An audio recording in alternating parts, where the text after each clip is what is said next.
Noting the hour in the presence of a quorum, I call this Finance Committee meeting to order. First item on the agenda is citizens' concerns. Seeing no citizens with concerns, we will move on to the next item, which is the Curbside Collection presentation. Please come up.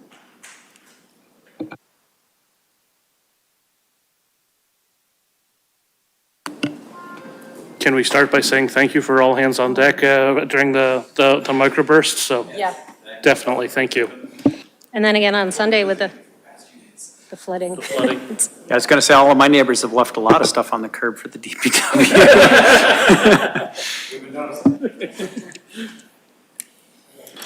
Thank you, sir.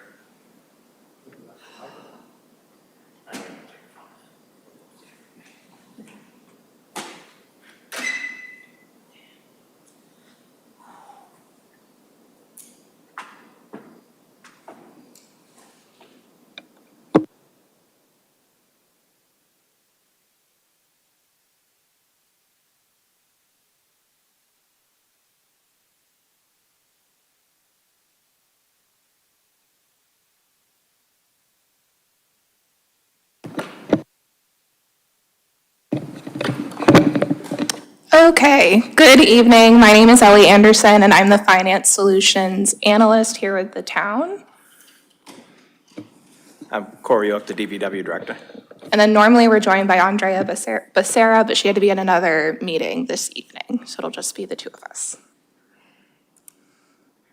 So the reason why we're here is because Corey, Andrea, and I did a presentation before the Select Board back on May 22nd, presenting a version of this presentation which contains very preliminary analysis related to a potential curbside trash and recycling program and expanded pay-as-you-throw. And what we were asking of the Select Board was if they were in favor of a public engagement plan, which would include us taking this presentation to various boards and committees throughout town to gauge public opinion and gauge public interest, if people would be interested in the town spending more time and resources on investigating and designing a curbside program. So they approved that plan. So now we're here to give you this presentation and to gain your perspective on the work that we've done thus far and to get feedback towards developing a public survey which would go out to the public at large to see what all of the residents would feel, how they would feel about this. So the reason why we're talking about curbside trash and recycling to begin with is for two main reasons. One has been an ongoing trend of resident inquiries to the Department of Public Works and to the Highway Department asking when the trash truck is coming to pick up their trash and recycling. So there's been interest and questions about trash and recycling services that we're offering. The second reason is part of the climate action plan. The plan calls for a waste audit to explore current trash and recycling services, including private hauling, also to increase recycling and composting opportunities and to reduce trash and then therefore emissions overall.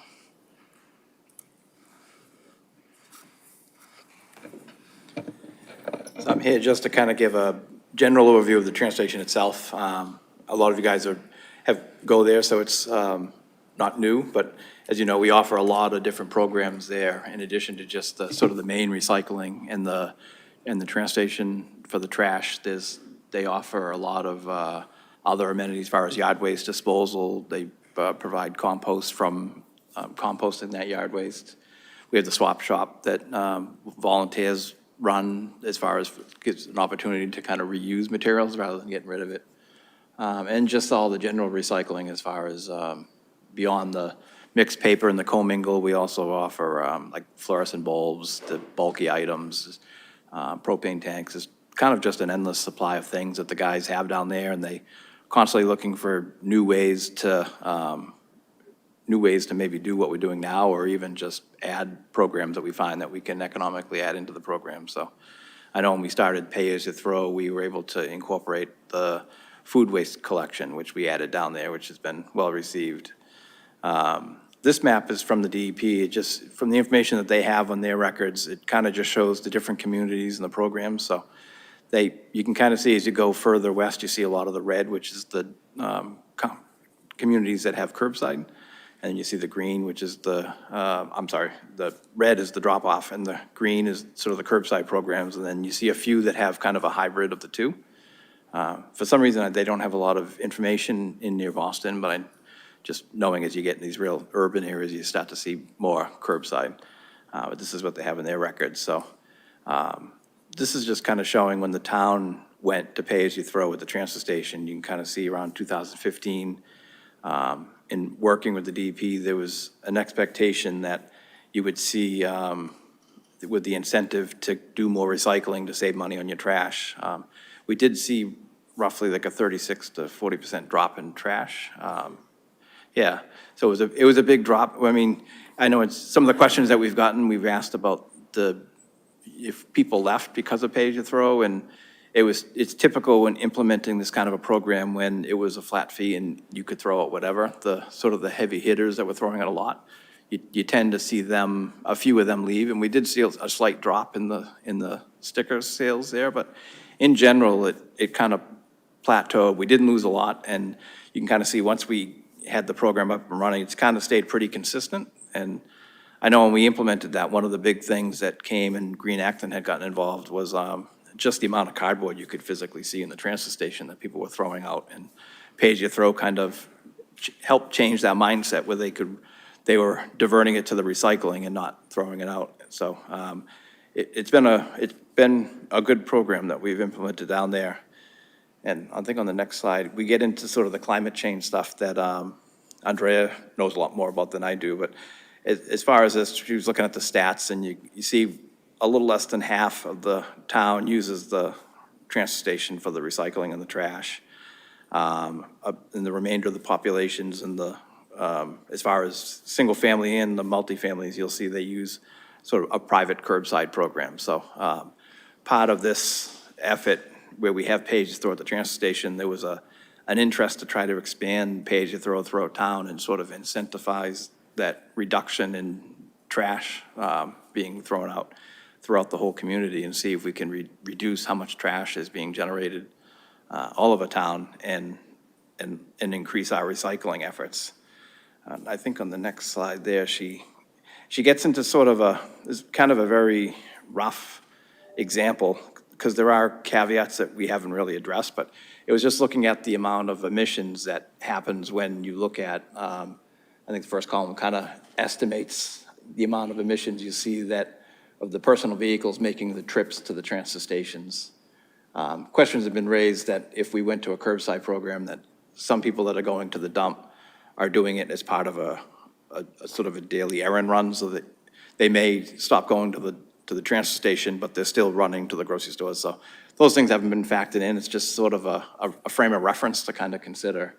The next two columns, which may be a little bit more relevant, that a little bit easier, is the second column with the commercial waste hauler is with the assumption if the town went to a curbside program and we, instead of having multiple trash haulers all over town picking up, it would, in theory, we would have sort of 2 trash trucks driving all throughout town picking it up, versus on the furthest right column is sort of what's happening right now. We know of about 7 haulers in town, so having 7 different companies in driving around, it's just sort of an indicator of roughly right now the private haulers is about a little over 13,000 pounds of CO2 being generated based on that theory, where if we went to one hauler for the curbside, in theory would be a little under 2,000 pounds of emissions. So it was just sort of a back of the sheet kind of estimate to kind of look at what impacts beyond just trash recycling, what could be benefits to this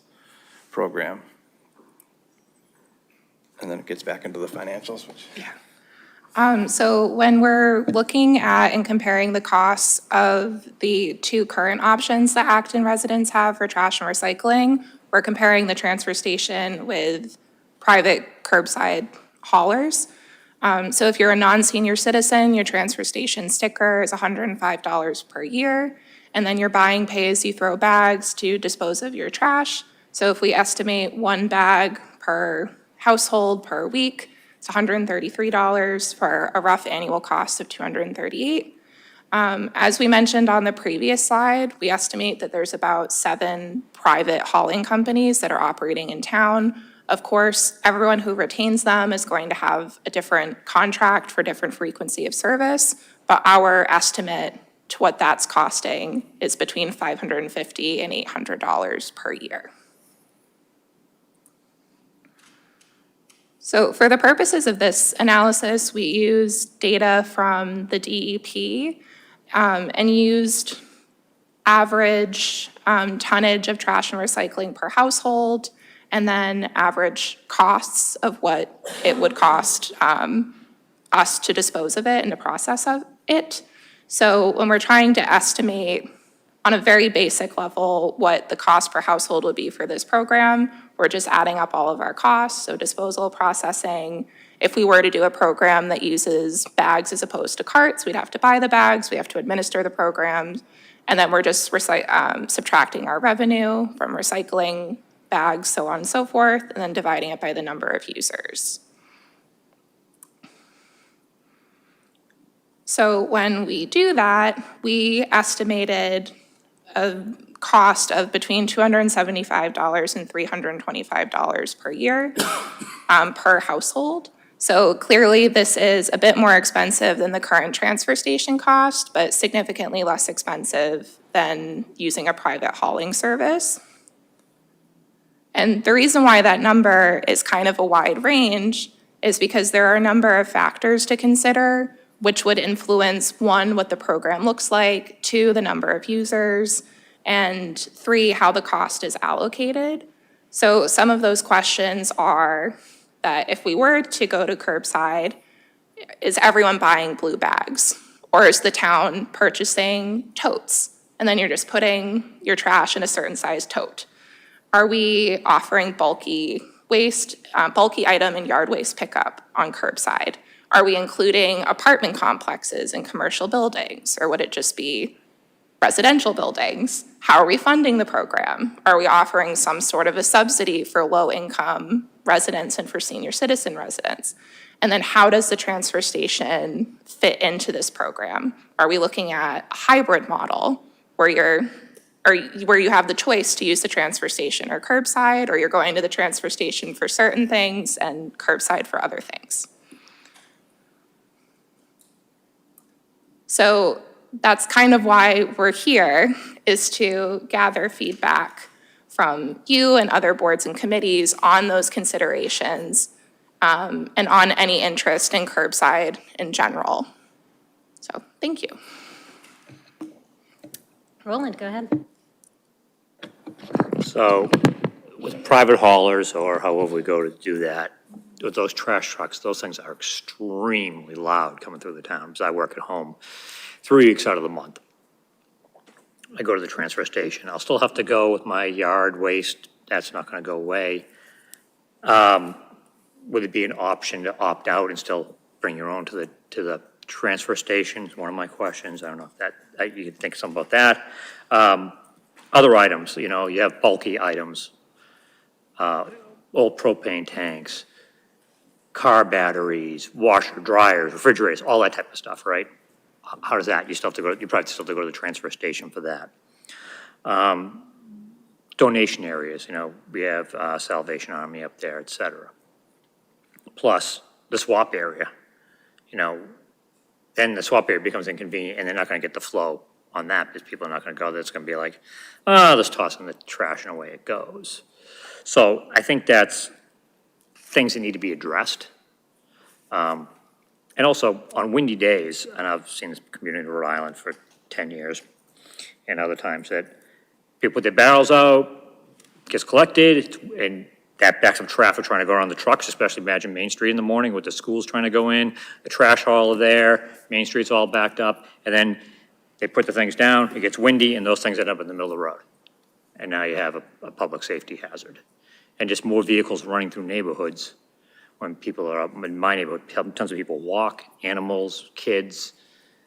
So I like it the way it is personally, but, you know, And there is some benefit for seniors, but I don't see giving them a discount just because, if my neighbors next door are seniors, they're in the 70s, I got to pay higher than they do for the sticker. I have no problem with that part of it, but if it's now being collected at the curbside, why do they get a bigger benefit than the rest of the citizenry in the town?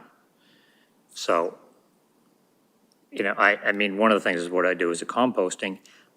I think we need to go to an earth flow system and get the hauler out of there. Because a lot of times it's overflowing and everything else. It's something to get it monitored too, but you buy the system for about $100K and you can use all that compost in the Arboretum and around the schools and all the town things. And you're releasing that hauler from coming in who's spewing diesel smoke. And I've seen him come in the other day, a couple weeks ago. He picked up half of them and left. And the other half were chock full. Or a lot of times I've gone in on a Friday or a Saturday and they're overflowing and there's, so that earth flow would be a lot better system for the town. You could get the schools buy-in on that. And my company does that in Rhode Island, New Hampshire, Texas, et cetera. And in Rhode Island, they offered the schools to also do theirs in there to help the school out and to help reduce. So I think there's other things that could also be addressed as well, and maybe separating out the corrugated cardboard so that maybe we can get a higher rate for that because that's needed. And a lot of them, especially with COVID, needed extra material to create new boxes. So, I mean, there might be other things we can look at too. Thank you. I assume that this would be an either-or situation. I would have to go ahead and guess that the town can't afford a full overhaul of the DPW facilities and curbside, and that hopefully what we're looking at here is, a different way to address that need. So is that a correct assumption? Is that one of the reasons we're looking into this? We get a lot of, as far as coming up with the curbside, as Ellie mentioned, we get a lot of questions from, say, new residents moving in, as well as existing residents that every once in a while will call and want to know why we don't have a curbside.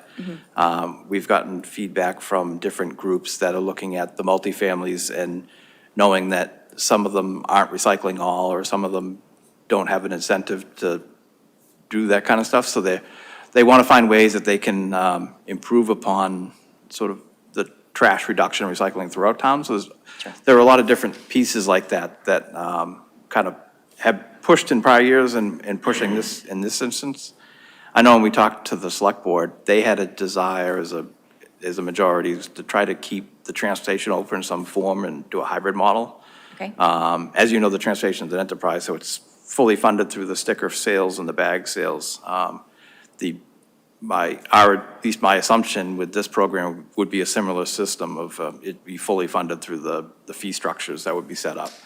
And part of the reason why it is kind of vague is because there's so many things that you could offer, and what can you afford or what don't you want to afford, and what we can keep that we're already doing now that's good, maybe we can improve upon. So whether or not the town wanted to add in, like, say, yard waste, or if we added a bulky item program in the curbside so you didn't have to try to lug it down the train station. There's a lot of those things that we could consider and roll in. It's just a matter of the cost impacts and how we handle that. So, Sure. There's a lot of those things that we would have to kind of, if the town wanted to pursue further, we'd have to kind of get a consensus of what we thought we wanted to do and have kind of that list of things to put a proposal out to really figure that out. But, yeah. So while we're looking at the kind of the possible overhaul of the DPW grounds and facilities, I'm not remembering, is there in that a plan to do anything to the current trash and recycling system? We started to look, we looked at the whole facility, and then when the committee was formed, the decision was to table the transfer station side and focus on the building so that we could work on some of these bigger issues and have the town decide how they want to move forward. And then once we know that, we can either look at renovations over there or whatever it is that we decide to do moving forward, so. Okay, cool, excellent. Do we have a sense if it makes sense to contract for this to contract the trucks, or would we look at getting the trucks for ourselves? In which case, we need more DPW space. Yeah, most of the communities that we've only talked to a few, but the general consensus that I'm hearing from other communities is they typically are contracting out They're contracting out. versus doing a Okay. in-house, yeah. Okay, that would be Yeah. good. Currently, so I have curbside pickup as a person who had 3 small kids when I moved to town. Oh my God, if you had had curbside pickup, it would have made my day. And there was no way I was gonna ever be ready on a weekend to throw trash in my car and take it anywhere. So we've just had to pay for it. We had a provider here for a few months that apparently the town stopped contracting with them. Can you, and so they canceled the service within our town? Does that, Is that Republic? it's Republic? Can you just sort of give me a little rundown of how that? Yeah, we had heard something on social media that they were suspending their service. They sent a letter out in the spring. Not to me. And then, yeah, and then I think it was late July or August when they stopped. I reached out to Republic just to inquire, because I was curious why they stopped. Yeah. They, in general, as far as, I was wondering if they just didn't have enough customers in town and it wasn't worth it for them, but they had a pretty decent-sized list. Yeah. So I had reached out to their business just to know what was going on. When they responded, they had indicated that Republic, as a business, is getting out of the residential subscription service altogether. And that's a business decision on their end. It wasn't anything with Acton, but Yeah. I can't say that I've heard them not pulling out of the town, so I only know what I've known what's happening in Acton, but. Well, when I called to find out why they were taking my cans away, Yeah. they said that Acton had stopped their Oh, that's- contract. So I have no knowledge of I that. was but curious yeah. as to how that all Yeah. happened. Sorry. I just have a couple of more questions. How much of our recycling is actually recycled, and are we actually getting recycling revenue? We do get a revenue. It depends on which stream. I mean, right now, I'd say our most profitable revenue stream is scrap metal. Okay. And even that is really market dependent. We've received as much as like $220 a ton for scrap metal, and then at a market slump, it went down to 40. I think we're back up to like 180 or something, so it is really market driven. Some of the other streams that we have, like the glass and commingle and the paper and recycling, we currently pay for those. We were, during the sort of post when China stopped taking a lot of material and other issues going on, we were paying, I believe, upwards of $100 a ton to get rid of it. We made some changes and talked to some companies, and just during COVID, when there was a need for fiber materials, the mixed paper kind of stuff kind of changed, and at one point, we were actually making almost $10 a ton, so it jumped from paying 100 to making 10, so it really just fluctuates. It's a hard market to go.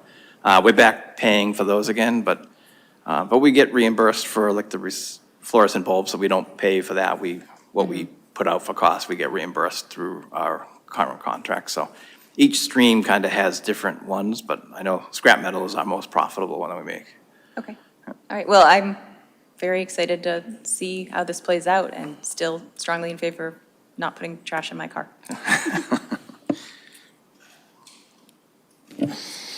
I have a series of questions, as I always do. The first of which is, not for nothing, but do garbage trucks really only get 3 miles to the gallon? And has that not changed in 50 years? And can't nothing be done about that? 3 miles to the gallon? How is that even physically possible? Aren't there hills in town that you can roll down? Yeah, that was a stat that Andrea had gotten from, so I don't know exactly where she got that information. but, That's yeah. a shocking number. I can't believe that that's still the case. How many people did you sample to get the average cost for the curbside service? Was that tens of people, 50 people, 5 people? I think you got that through the DEP, right? There's a lot of their data. Oh, you mean as far as the private curbside Yes. programs? Yes. One of Andrea's interns had called several different places to get info on it. Okay. So I don't know the exact number, but I know she was researching multiple different places. I mean, I think about 3 or 4 months ago, I had one individual that would call that was asking about our program because she was paying upwards of $1,200 a year. Okay. That's the highest I've ever heard. I don't know, she didn't say who she had. I live in a town that doesn't have any service, so I have to do curbside, and I'm paying in the neighborhood of $700, so I know the, feeling the same things. I've seen some where I can transfer and get something a little bit cheaper, a little closer to the 600 range, but it's only for the first year, and then they jump it back up, so. Do just want to echo what Christine said. We want to know if it's going to be contracted or FTE, so please make sure that Sure. information Yeah. comes back to us and doesn't change. Really quickly, just to state them, because they're very similar to what was said before, how does this impact the existing property that holds the transfer station? We definitely want to know how that impacts the existing property. We also want to know if this impacts the size of the new DPW building. If we're going to end up having trucks, it's going to have an impact, and Lord knows it would be terrible to decide to add 2 gigantic garbage trucks after we finish building the building. From a raw economics perspective, one of the reasons why pay-as-you-throw was put into place was to try and drive behavior. In particular, drive the behavior of not throwing all of your recyclables in the garbage, and drive the behavior of reducing overall garbage in town. By that same token, why would you continue to use this as an enterprise fund if you're doing curbside? Why would this not come out of general taxation? Because that would drive the incentive of the people who are paying the $700 a year to give up their contract for private and be incentivized to go into the pay-as-you-throw program rather than have the ability to throw whatever they wanted to at a contracted rate elsewhere. So if part of the purpose of this is to reduce emissions by cutting down the number of 3 miles per gallon trucks that are driving around the town, and reduce the amount of recycling that's thrown into the garbage, and reduce the overall amount of garbage generated, why would you continue to bifurcate this? Why wouldn't you have this be a general taxation to try and drive the behavior of everyone in town? Because the more people in this pool, the more people who are doing the curbside, the better efficiencies you get for rolling just 2 trucks versus 17. So if you're trying to drive behavior, perhaps you don't want to do this as an enterprise fund. Perhaps you want to do this as general taxation. Yeah, and this could be, I might have said that we're continuing the enterprise, but sort of all that's up for discussion if that's the direction the town wants to go. So I definitely want Yeah. to drive home that's, if you're trying to drive behavior here, Yeah, don't give people an out. yeah, Or if you do give them an out, make it cost. yeah. Because that was the whole purpose of pay-as-you-throw to begin with, is to drive behavior.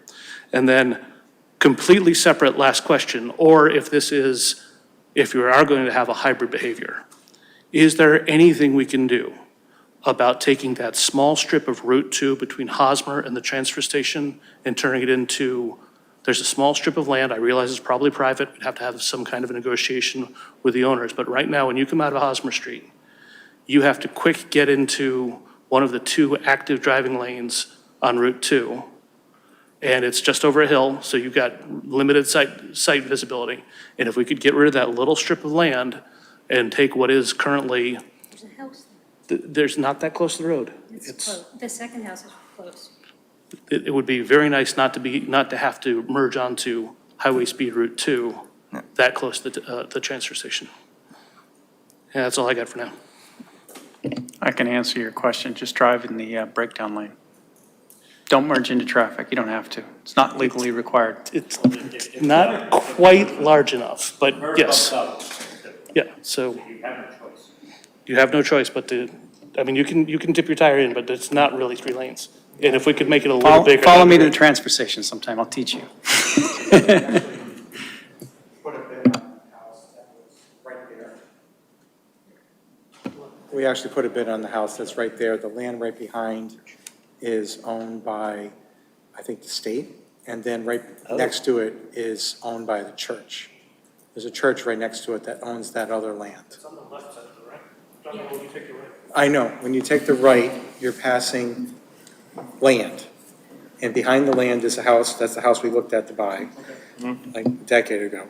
The land right behind, we inquired about it. It was owned by the state, and they use it for, they do, 10 years ago, I was told that they could potentially be farming there for the prison down the street.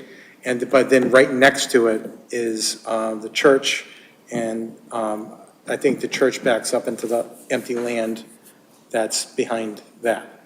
So I think you have two different entities. This is just from memory from a decade ago. Just be something we could look at, would be great. Thanks for the presentation. I've got a whole list of questions. Some of them got hit, at least in portion. So I'll just go down, and if it's a repeat question, we'll just skip it. But, so I'm curious, if we switch to curbside, and it's for the entire town, what are the specific benefits from the DPW's perspective with regard to how you operate, how you use the property there? Is there a benefit for us to switch to curbside? From your perspective and how you operate? I mean, as far as operations, I mean, right now we solely run a transfer station, so, and it's running a portion of the town. If we expand to a town-wide, I mean, we're enlarging a program, but if a lot of it is being hauled off-site, say the curbside program accepts the trash and the main recycling, we wouldn't necessarily need to accept those at the transfer station. I do know, talking to some communities and just asking about their programs, some of the things that they say they wish they had held on to is, especially now with a lot of home businesses or just home deliveries, they suggested with our compactors, you really want to consider keeping those for, even if it's just for cardboard, because some people are getting so much boxes, it would give them an outlet that you couldn't possibly put it all in things. So I think if we did a hybrid system, what we do out there would likely change, because we would need to accept all of it, but I think it would give us an ability to rearrange and maybe do more of something else, which, I mean, we're always finding new streams, so it's always hard to say exactly what we would be doing, but I think we could downsize some of the operations because it would be outsourced through the curbside program, but it would give us maybe more space out there to do other things. It's just hard to know what that would be, but. And do you anticipate that the transfer station would remain open for the other types of things like brush and large items? I think so. It was a general consensus with the select board to try to keep it open just for some form or fashion. So I think a lot of the things that, I mean, we're doing now that we wouldn't have to say factor into a cost on a curbside program. It's just easier with yard waste. It allows people to doing yard work throughout the year to bring it rather than having to say wait for a season or something. And then as far as the generation of the compost the guys make, there's things down there that I would envision we would likely consider keeping. So, and a lot of the smaller sort of oddities that we collect and divert, I would suspect we would keep a lot of those. I think someone had mentioned car batteries, things like that, so. Okay. The cost estimates that you guys have worked up, is that based on your assumptions of having a fleet and the staff, or is that based on quotes you've received from haulers, third-party haulers?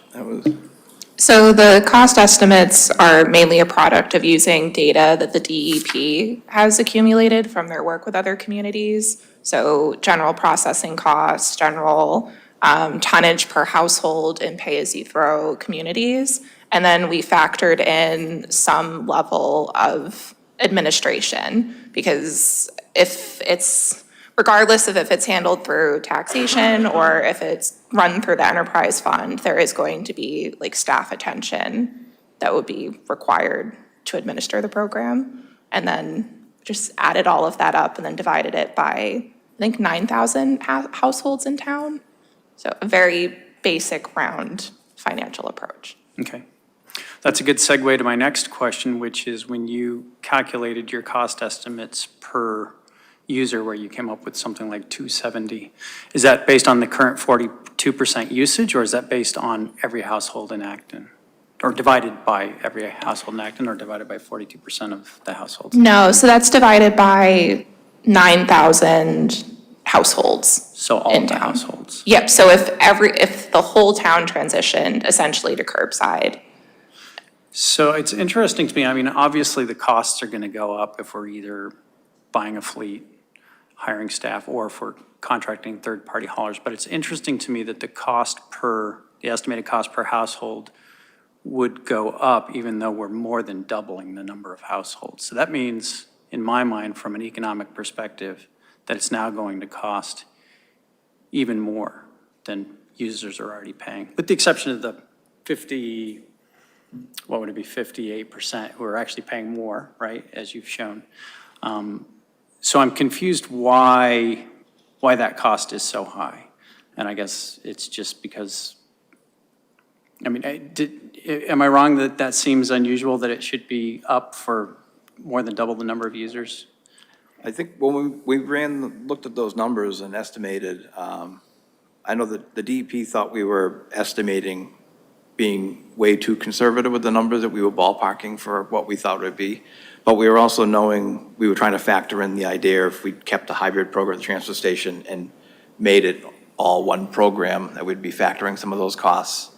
But we also, like I said, there's some of those soft costs that we're still trying to address. If we start up, we're a community now that maybe is up and running and they're just paying that annual fee, where we have, this program, depending on what grants we are able to get through the DP for totes, is those soft costs of whether we buy those totes, if we go with the tote route, we're buying them outright over leasing them, or if what equipment's needed, depending on what those kind of costs are. So we tried to keep our curbside estimates high from what we were just assuming a lot of those costs, where we haven't really dug in that deep yet to really get hone in on a much better number. And Okay. assuming that there'd be some other different types of programs that we might want to roll in. We didn't want to do a bare bones and then come in Sure. too low, yeah. Yeah, no, it's just that conceptually, I'm expecting that the cost would be roughly the same Yeah. when you divide it by more than twice as many people. Yeah. So that'll come out, I guess, as we do more planning. And I assume that when you did the estimate, and you said that you're taking, your extra costs minus your current revenues, all that sort of thing, and you're comparing it to straight up what your current stream is on the pay-as-you-throw system, right? That was a poorly worded question. I'm just going to ignore that question. I'll advise you to ignore it as well. I don't want to go there. I don't want to try to revise that question. So let's see, you've answered that one. And so currently, there's no decision about whether people have an opt-out option or not. That still, it sounds like, is in the works. And question whether it'd become part of the tax bill or become a subscription-type service. So the only question then I have left is, what is your current anticipation of the curbside separation? Is it going to be like, do you envision two bins, one for trash, one for recycling? And then if so, how are we separating the recycling? Is it just a single stream and then it's separated at our facility, or somebody else separates it? Do you have an anticipated plan for that yet? Yeah, not yet, but I mean, a lot of the ones we typically are seeing in other communities is a single stream, so having one-to-one. They talk about different ways you could tailor it to try to potentially save costs. They talk about if you tried, you could give a much bigger recycling cart and then maybe only do it every other week, or if you wanted to do it every week. So there's a lot of different systems, but a lot of what we've seen so far from other communities is they've kind of focused in on the single stream. We haven't picked or decided on anything like that yet. It's just, that's Okay. the trend that I was seeing with the other curbsides. Thank you. I think that's it for questions. I would just take the stance, or take the time to make a couple comments, one of which is, there will be things to be worked out, not the least of which is how do you assign a cost to each household? Do you do it pro rata? Do you do it How many per capita? Do you do it based on square footage? What do you do? What will we do about abusers of the system, right? I mean, we've all driven through towns where you see the trash collection bin and then the 4 stacks of bags next to it, right? And then someone, right next door to them who's maybe throwing away this much trash in the same amount of time. So there's things like that that may need to be thought about and worked out for all of us as a town, so. Thank you. Thanks for the presentation, and, I want to second your comments you made about folks moving into town and asking if there's trash service. It's something we did way back in the day, and we certainly have a lot of friends and folks in other surrounding communities who, it's just a sort of a funny point of contention between us about whether they have it and we don't, et cetera. So I support the idea, and I like it for a variety of reasons, but one is that it's a very tangible, sort of in-your-face way of delivering a service across the town broadly. I do think there's a lot of things, and some services, some just capital, et cetera, that the town spends money on, and it's not always clear how it benefits, the vast majority of the citizens, or even some of them to a large extent, so I applaud that. I do want to ask a couple of questions. I think you made a comment that you spoke with other towns, and a lot of times we talk about a lot of this stuff because it's like we're reinventing the wheel from scratch, but clearly, as you pointed out, a lot of other communities around the Commonwealth have offered service. They know the economics, they know how they bill it, how they break it down. I was just curious, it's sort of a 10,000-foot view without getting into all the weeds, but do you have any sense that, like, maybe just surrounding towns, like how the economics work? I mean, has it generally been a money saver for the town? Some of Adam's questions are about the scale advantages. You think the more trucks that you add or the more houses you add, that the cost per house should just generally go down. I'm curious if you had those conversations with, any communities. I've had kind of very general at this point, just gauging, hearing issues that they've had. I talked with one vendor just to get a sense from the hauler side, positives from the hauler side, they this company liked the tote system for sort of insurance reasons. Is less risk of slip and fall of someone getting out of the truck. So if they can automate it and do it, it's faster for them, but they have less issues with things like that. And some communities like that as well, so you don't have loose bags and animals or things getting into it. But we didn't get into a lot of the details of the finances. We kind of wanted to get a sense first, and then we were going to try to hone in on because some communities we talked to, they did kind of an opt-out program, which, I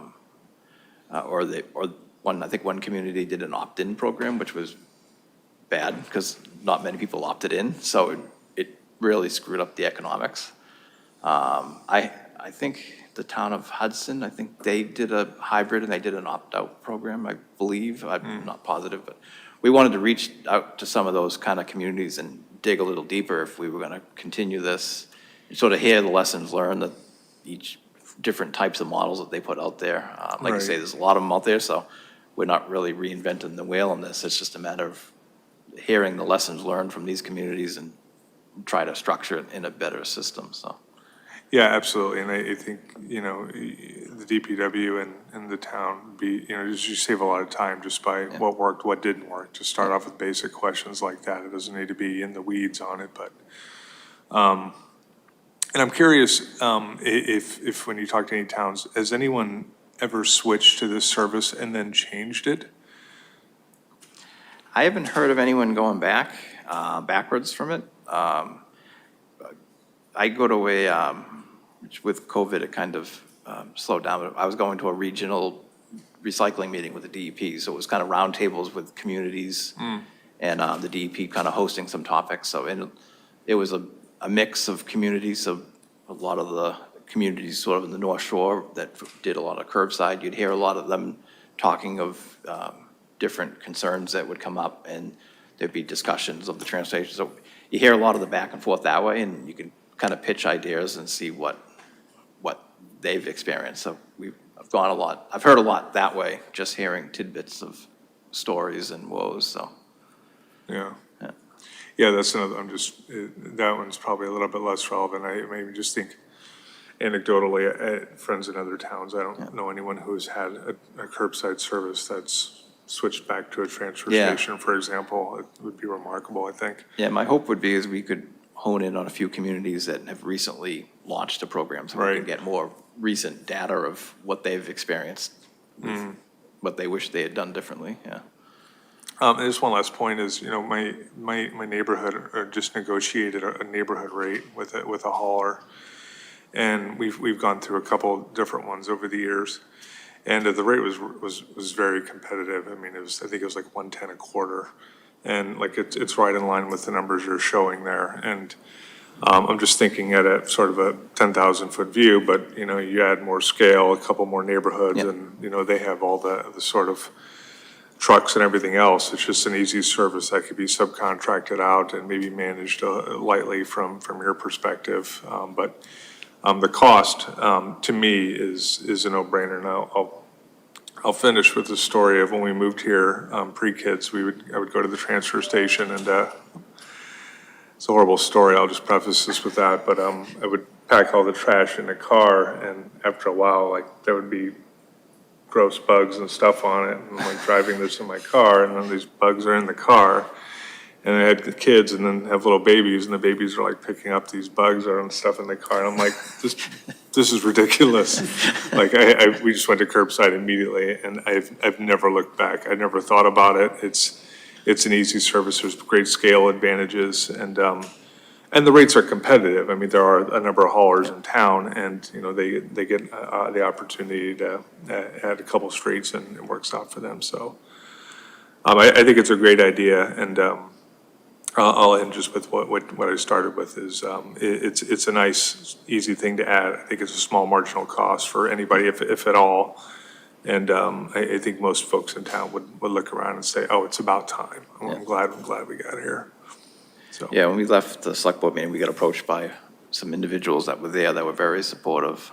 But we had just did a presentation at the COA, and there was a gentleman there from Quail Ridge who, same thing, they negotiated a contract for their neighborhood, which it was in that same price range. It was a very competitive price because it was consolidated, and they had a lot of units, Yeah. so it was much better than an individual trying to seek out their residential individual service, so.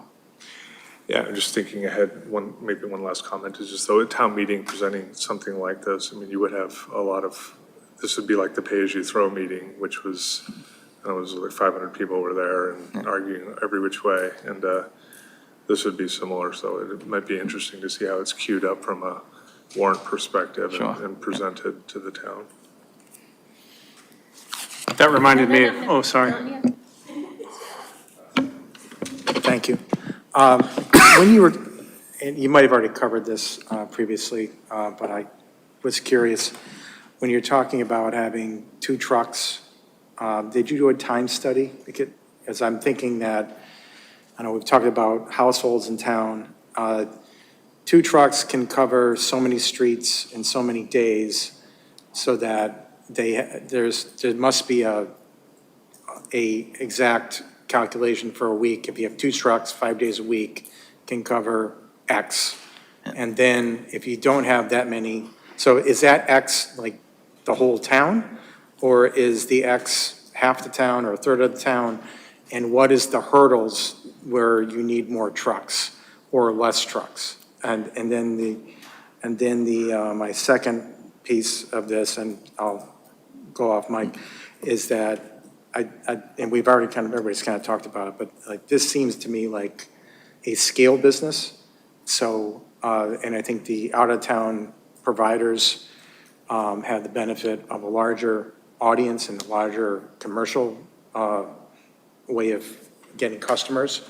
So when we limit it to the town, without even looking at any of the numbers, I just think my cost for a resident would go up, just because we're condensing it to just one town. So, and like Dave just mentioned, the cost of $440 a year, I think I'm around the same. And the lowest cost you had on your grid there was $550. So those are my 2 thoughts. Yeah, we first started just looking at this, and I was looking into some towns, there's some case studies online, and talking to some, and we also, I reached out to one hauler just to get their input. So he looked at the whole town in general, just to give his 2 cents, and he was, in his thought process, he was thinking 2 vehicles throughout town. I believe that was sort of a dual compartment, so they would pick up trash and recycling in the same truck. They have a sort of a separated system. But even that, like he said, you could have a trash truck come through and the recycling truck come through. But in his analysis of looking at the town, what he thought 2 trucks could come through with the trash recycling option and handle the town. And I think he was timing it on a system of pickups planned Tuesday to Friday. That way they could not have to worry about the Monday holidays, and it kind of gives them the ability, if something was to happen during the week, it gives them the flexibility to do Saturday. So that was sort of that 2 truck scenario was coming from this one particular hauler, just giving his thought of what he thought to handle the town. And just a question, and that's assuming that, like I see the automated trucks that go through. Is Yep. Is the town looking at the automated trucks or the old-fashioned, I think the old-fashioned trucks where you have 2 guys in the back picking up stuff? Which version was he estimating off of?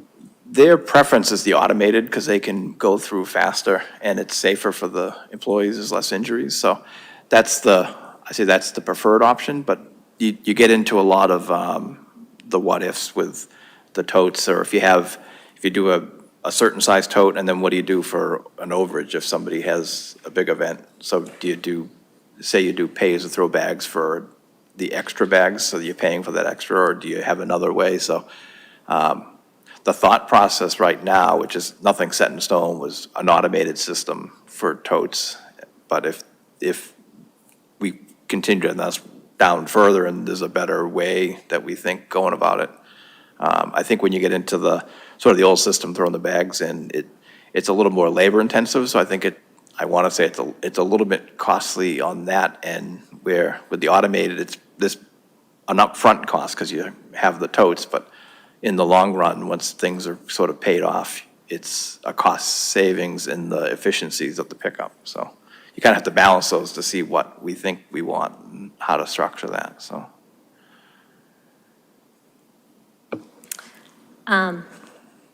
I kind of get the idea. There's a lot I actually don't like about this. I'm a trash user, a dump user. I go once a month. With pay-as-you-throw, it hasn't changed what I do. It actually means I pay a lot less because I pay less on the sticker, and I'm a family of 4. It can really easily, this could become a regressive tax, where it's just here's what trash costs for pickup, depending on how you do it. I know Concord does it where you pay for your bin, and that Seattle, you pay for the size of your bin. So that doesn't matter how much money your family makes or how many people are in your house. I guess you get more, but it's not, the $200 I pay is real different from the $200 the people on the fixed income pay for it. So I'm really concerned about that. From an environmental perspective, I don't see how you can have a big win unless you add composting. The biggest problem, as I understand it, with garbage is that so much of the food waste in there is just that's what's causing the problems. And that the biggest win you can make is by composting and not having that go into the landfills. So yeah, you can stop all the trucks from driving around, and there's clearly benefit to that, but if you mean that more people are throwing out because they're not going to the transfer station and composting, then you are not helping the environment anywhere near as much as you're hoping to in the modeling. Like I said, I have concerns. This strikes me as a nice idea environmentally, but will really hit in terms of equity our lower income residents. If I had garbage pick up every week, I don't know, I might not pay as much attention to what I throw out. Since I have to take it, I have to really think about it. You can argue with me later. I was agreeing with you. Okay. Completely agree with you. Okay, thank you. Jason was agreeing with me. I want that noted publicly. It happens. I'm curious how current people with pickup handle yard waste. Because I get a huge benefit from being able to take that to the dump and getting my wood chips and my compost. Yeah. I love that I get to have that. It feels like I'm I'm getting even more of a deal in the swap shop. I love that I can take my things there and know they'll get reused without having to do a yard sale. And plus, in terms of it being a community, I see Roland there sometimes, and I run into other people.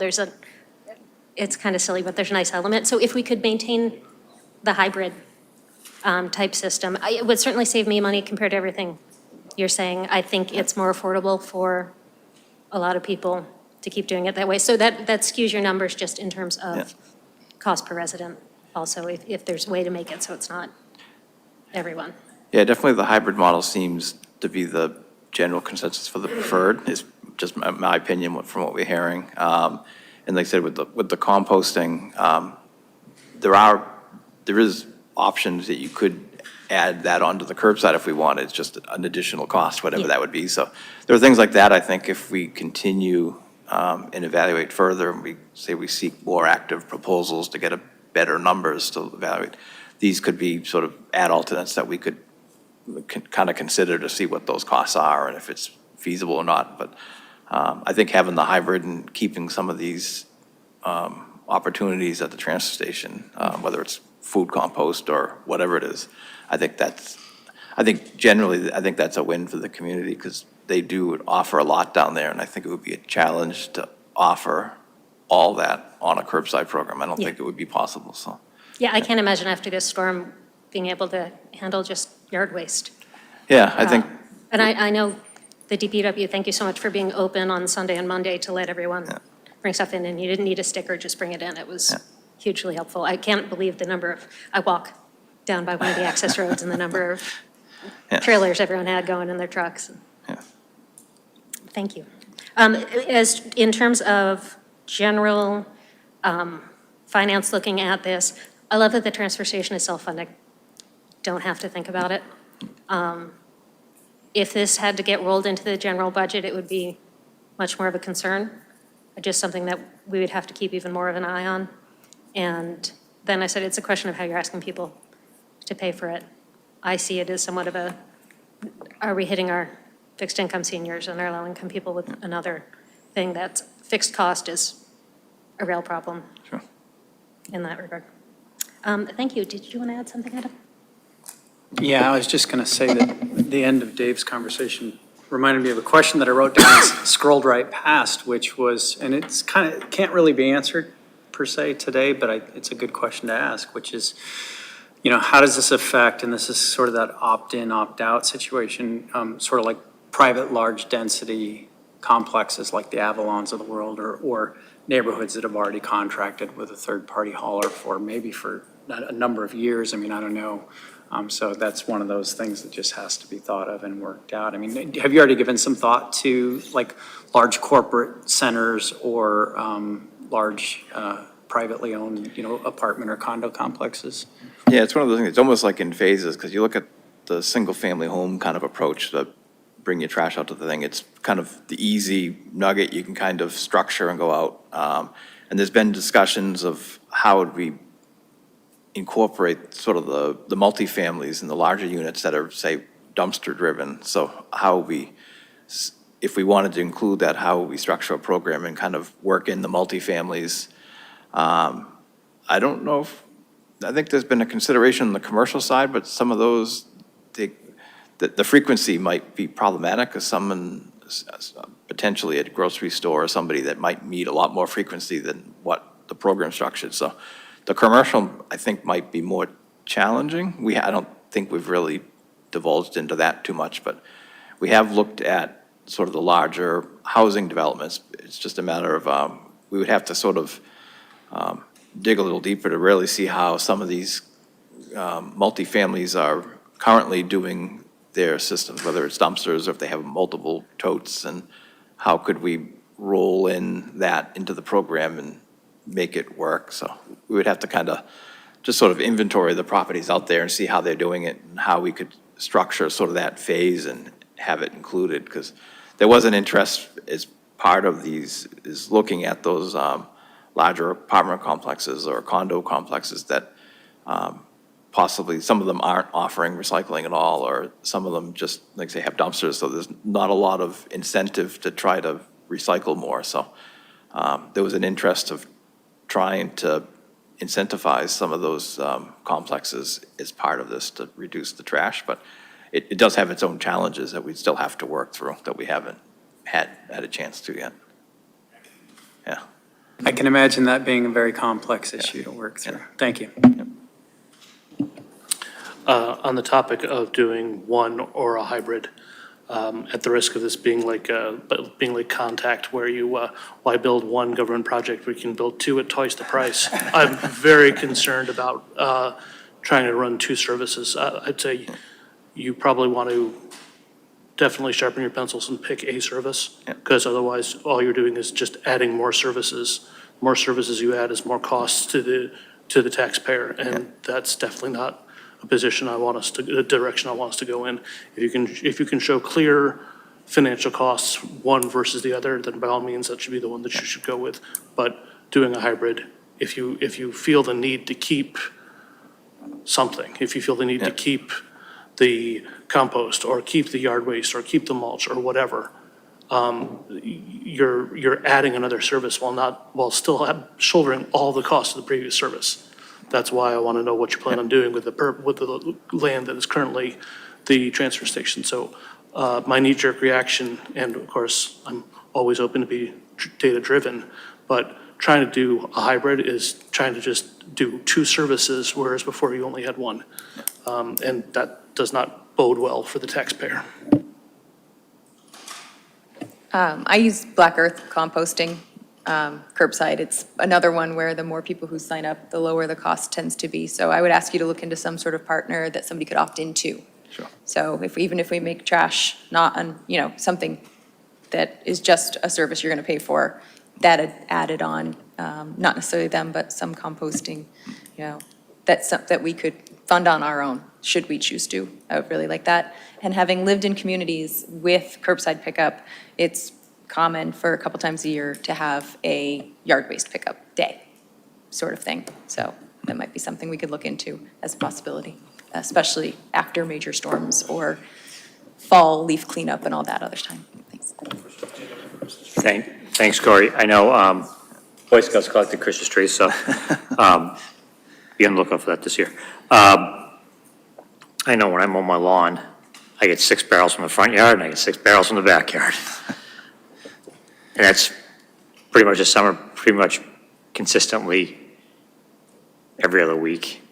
Normally, like last year when it was really dry, I didn't mow for 6 weeks, which was fantastic, but that's typical that I'll get that. So having some place to put that, I don't have anywhere to dispose of it. And I can't just dump it on the side of the street. That might cause a little bit of problem with the storm drains and everything else in town. So I know those things are going to be worked out. So I'll continue to keep up the good work. Sure. Thank you. Thank you. That looks like it. Thank you so much. Really Great, appreciate thank it. you. So we actually have a list of questions, and we can email them over to you. We'd appreciate your feedback, or we could go through them now. No, please go through them now. Okay, great. So the first one, how many of you currently use the transfer station? Okay. Seemed like we were all really proud of that. Okay, and then those of you that use the transfer station, how do you feel about the transfer station services in general? Yes. Love it, except for the compost. Compost is disgusting as all hell. I hate it. I hate having to go drop off my compost. The rest of it, I love the fact that there's e-waste. I love that there's a metal pile.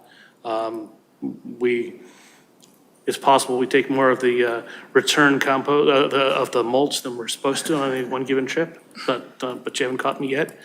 And yeah, it's something that we do. We don't love it. If we can hold off do it every 2 weeks, we do.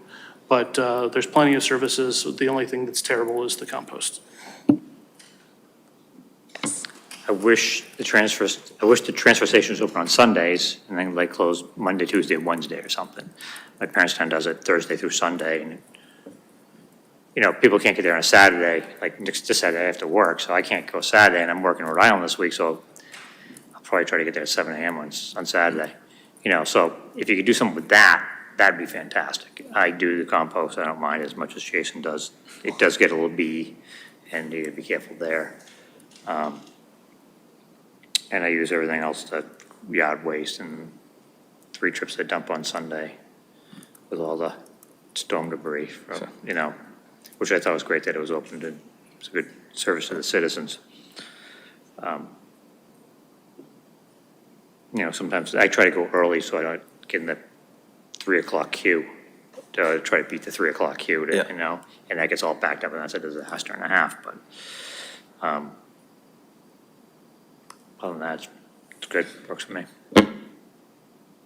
We use it, we love it. We opted into it when we moved here because it was so much cheaper than curbside pickup and because it's pay-as-you-throw. So a family of 4, we go once every 2 weeks at the most with a single 33-gallon bag, and the rest is recyclables. And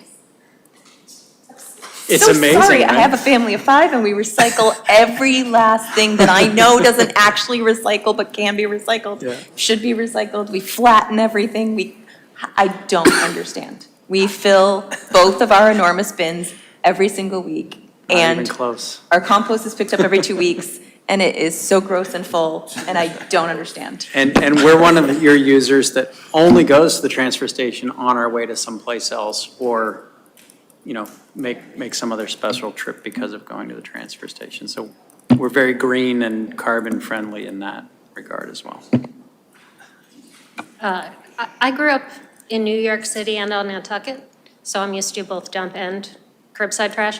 I hated curbside trash. It invariably, in the hours you're waiting, especially in the summer for it to get picked up, it's disgusting. They're generally coming at crazy early hours. I can tell you right now, when I walk, I do a lot of just walking around town, the sidewalks are really hard with the bins that are out, and I can't imagine having all the bins out at one time. And they sit there all day because people have to wait. I mean, that's, in New York, you put your garbage bag out and it's great, it goes away. And there's nothing for you to think about, but the system around here makes it really hard for sidewalk access. That was more of an issue when I was pushing the stroller when the kids were little. The dump here is just, it's good. It's really well structured. It runs well. I can't say I love taking the trash out, but that's because no one likes doing that. I feel like I'm getting a good service for what it is. There's nothing that I wish I could get rid of that I haven't had wonderful help. I mean, the staff you have there are just really nice people and super helpful in every way. So, Great, thank you. thank you. I've been very happy with it. Okay, so for our members who use a private hauler, which I think there were 2 of you, how do you feel about your private hauling service? Oh, 3, okay. Sorry.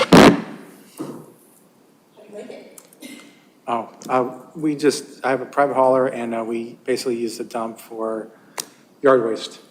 So I go there in the fall and that's about it. My wife likes to swap shop, so when that's open, she swings through there. Scott, do you have to buy the sticker to dump your Yeah. yard waste? Yeah, but, so I think my all-in cost with the sticker every year is, with the private hauler and the sticker is the $550. But that includes the town sticker as well. So I'm being robbed, apparently, by my many private haulers that I have worked with. And the current one knocks my bins over all the time and drags them down the street. It's great. I will never give up a private hauler or curbside. It's just not going to happen. We have a dump sticker for large, oversized pickup. But that's a thing that if we had curbside, we could offer as other services do for $25, $30, $50, whatever, to get that every once in a while. Yeah, it's a necessity, and I am suspicious of all of you with your 1 bag of trash every 2. Oh, and make the recycling bin big and pick it up every week. Don't think about picking it up every other week because we fill that. We fill it and we flatten and we squish, but also only take recycling that's actually recyclable. So I know I'm putting black plastic with 5s that's recyclable, that's not getting recycled. It's not, don't do that. You know what I mean? Find a way to figure out what is actually recyclable and just take that, and we'll just educate real well why we do that. Okay, so of the things that we included as considerations, do you think we're missing any social, economic, or environmental considerations? Things that we should look into if we are moving forward with research and analysis? I think just a lot of the comments that were made here tonight about that the equitable charge, and some of it comes to that private condo and apartment, and can you offer them a service that's cheaper than what they're currently paying, which would be beneficial to them? By not offering them a service, if you can't do it affordably, are you somehow not treating people equitably? You know what I mean? If you're not offering everybody the same service. Those are the only concerns with it, right?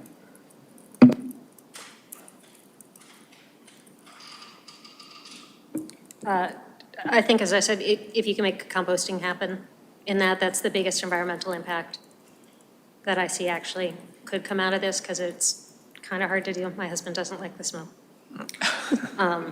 I know, I mentioned my friends moved to Seattle, and there is a huge incentive in their fee structure to have you push to composting. I think they charge a ton for the garbage bin, but much less for your composting. So they made a huge shift. Yeah. And thinking about that a lot more. If you made it so I had curbside, I just wouldn't think about what I was doing as much. It wouldn't drive me changing my behavior particularly. So I think you have to look at the incentives that you're really going to get along that, and talk to the people who don't have as much money that are using the dump. It isn't in my budget to do pickup sides. I'm not crying poor or anything. I'm just saying it's not. I'm sure there are many more people who wouldn't even think about that, and try talking to them and see if there's a way to make it work. Because I hear Jason's concern. That said, if you're contracting out to someone to do the curbside, and then the town is continuing to run the transfer station, that strikes me as a little less than Yeah, I think that's crazy. two businesses. Two government services. Yeah. My other recommendation to my fellow members to consider is talking about adding a service potentially in a time when we're facing some serious budget crunches. Removing a service is crazy hard. So do we want to encourage adding a service when we're looking at potential overrides and other things happening? It's not necessarily going to be pretty for some upcoming years. So just having that's part of going to be our mental math around this. Mr. Martin, you wanted to say something? May I ask a question? So if we continue trash service at the transfer station, not the other services like recycling and yard waste, if we continue trash service along with the curbside pickup, when would the trash building have to be upgraded or replaced, renovated or replaced? As part of some of the facility studies we've done, they've noticed some deficiencies as far as the roof, the age of it. So there's been some review of it as far as dealing with those issues. I know one issue with the structure is the doors that close, that roll down since the 80s. Some of them have just either been damaged or they don't close. And as we have our third-party inspectors come, we do get some comments about pest management, which hasn't been a major issue, but it is a consideration because they can see the doors aren't closing, so they are watching that closely. So if we keep moving forward, some of those things are eventually going to have to be addressed. It's going to get to a point where if pest management becomes a major issue, we'll have to deal with some of those things, which are costly repairs, so. Thank you. One last comment on that is what about removing the insulation from the roof so we don't have nesting birds in there? You know, I mean, that stuff's just falling down anyway, and it might just behoove the town to get a lift in there and just get rid of it. Yeah, actually, I forget how many years ago, that was kind of a proposal I had was to go through and just clean that out, and pressure wash it, and which I don't think has been done since I've been here, as far as I know. And so I was proposing that problem, but the cost of doing that work, it raised a bigger question of the operations and all these things. We wanted to address and look at some of the logistics of what do we really want to do moving forward before we start investing a lot of money into something. So that's kind of how we've kind of been looking at some of these things. We did the facility studies, and we've been looking at the operations out there and the design. So that is something that if we keep that building moving forward, we will be looking at the repairs and improvements of cleaning that out. Yeah. Taking down the insulation would be pretty cheap to do, just go rip it off the ceiling, so it's not Yeah. being a home for birds. You volunteering? No.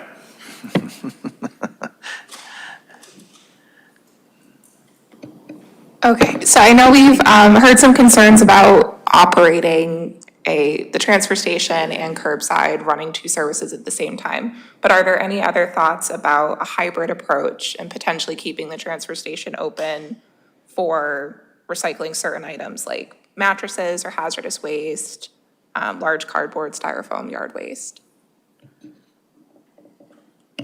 Do one or the other. I was just going to say that there's probably a way to address your concern about running two services, which is you could start the curbside pickup by just contracting one truck and saying, who wants it? And start doing it. And it could be a test system, and you could see, okay, what are the real logistics? What are the real costs? And then build it up from there. And that's how you could start with it. It's one method that you could use to start with a hybrid system.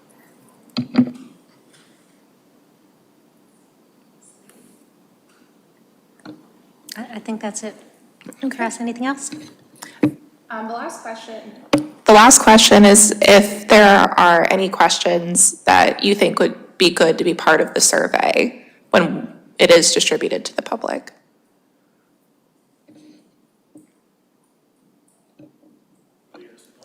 I think we'll probably email you if we come up with anything. Absolutely. after this. Thank you. Thank you. Great, thank you. I think I have one. Maybe put a range of, would you be willing to pay X to X, X to X, X to X, like 3 options for a curbside pickup. So, scale it more to the higher, or whatever, would you be willing to pay $100 a quarter? Would you be willing to pay $200 a quarter, or $150 a quarter, $100, whatever? And just kind of gauge it that way, so you kind of get an idea of what the consensus is. Great. Thank you.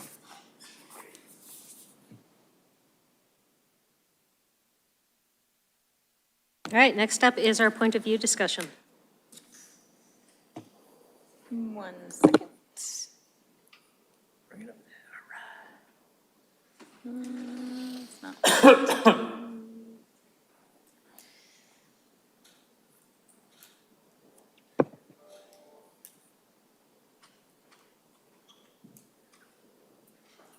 There we go. Oh, good. Zoom's going to install updates. 1 moment, please.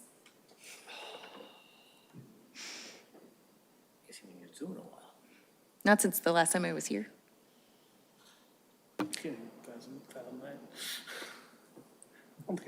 Well, Jason, how about we discuss ALG, which is our next agenda item, while Sounds great. Zoom decides to do this.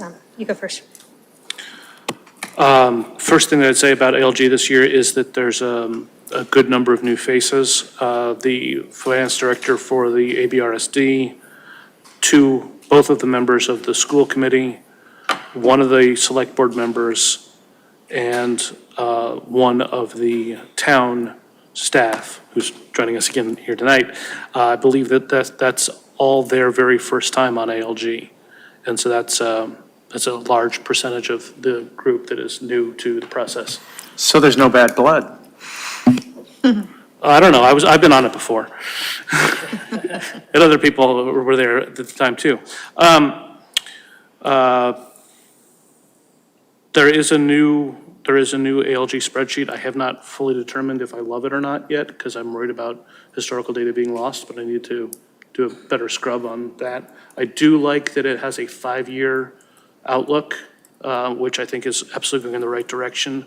I am also very concerned about how on the new spreadsheet, they specifically call out, this is an update from operating expenses, but this is what the increase would be if you don't have the if you don't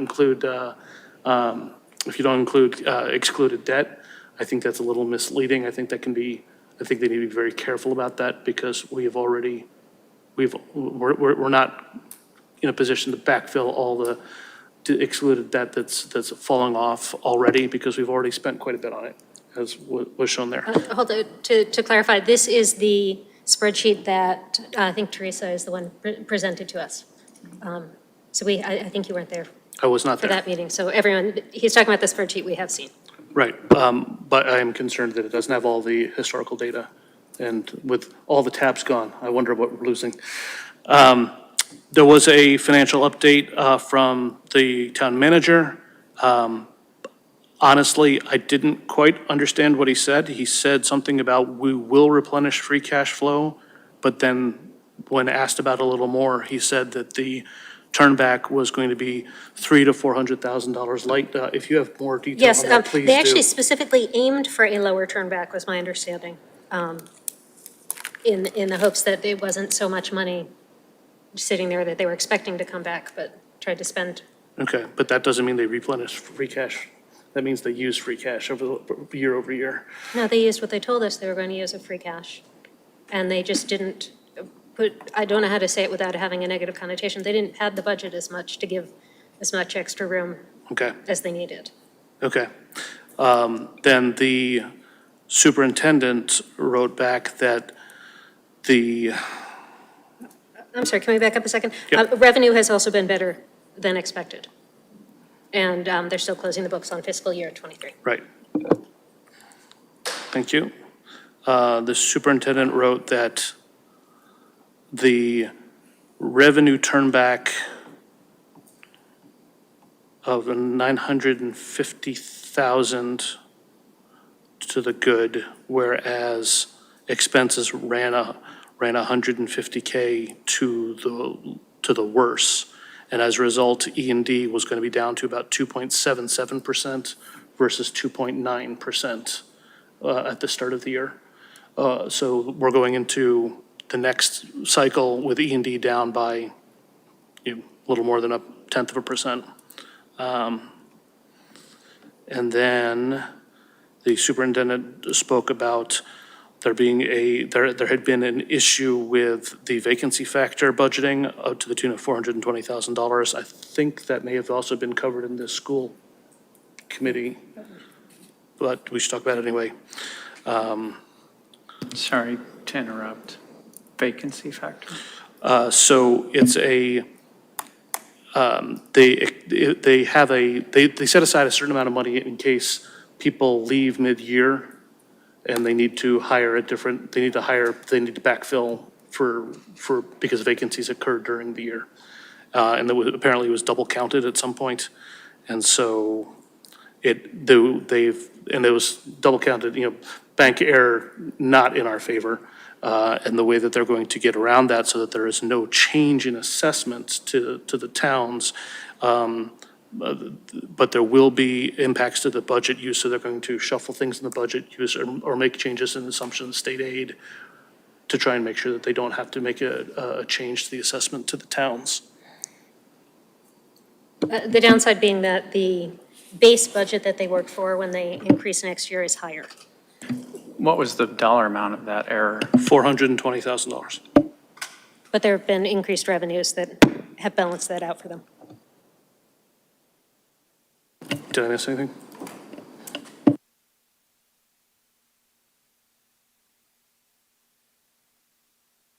No, the only other thing is that meetings have moved to Monday mornings at 7:30, and they will continue to be hybrid.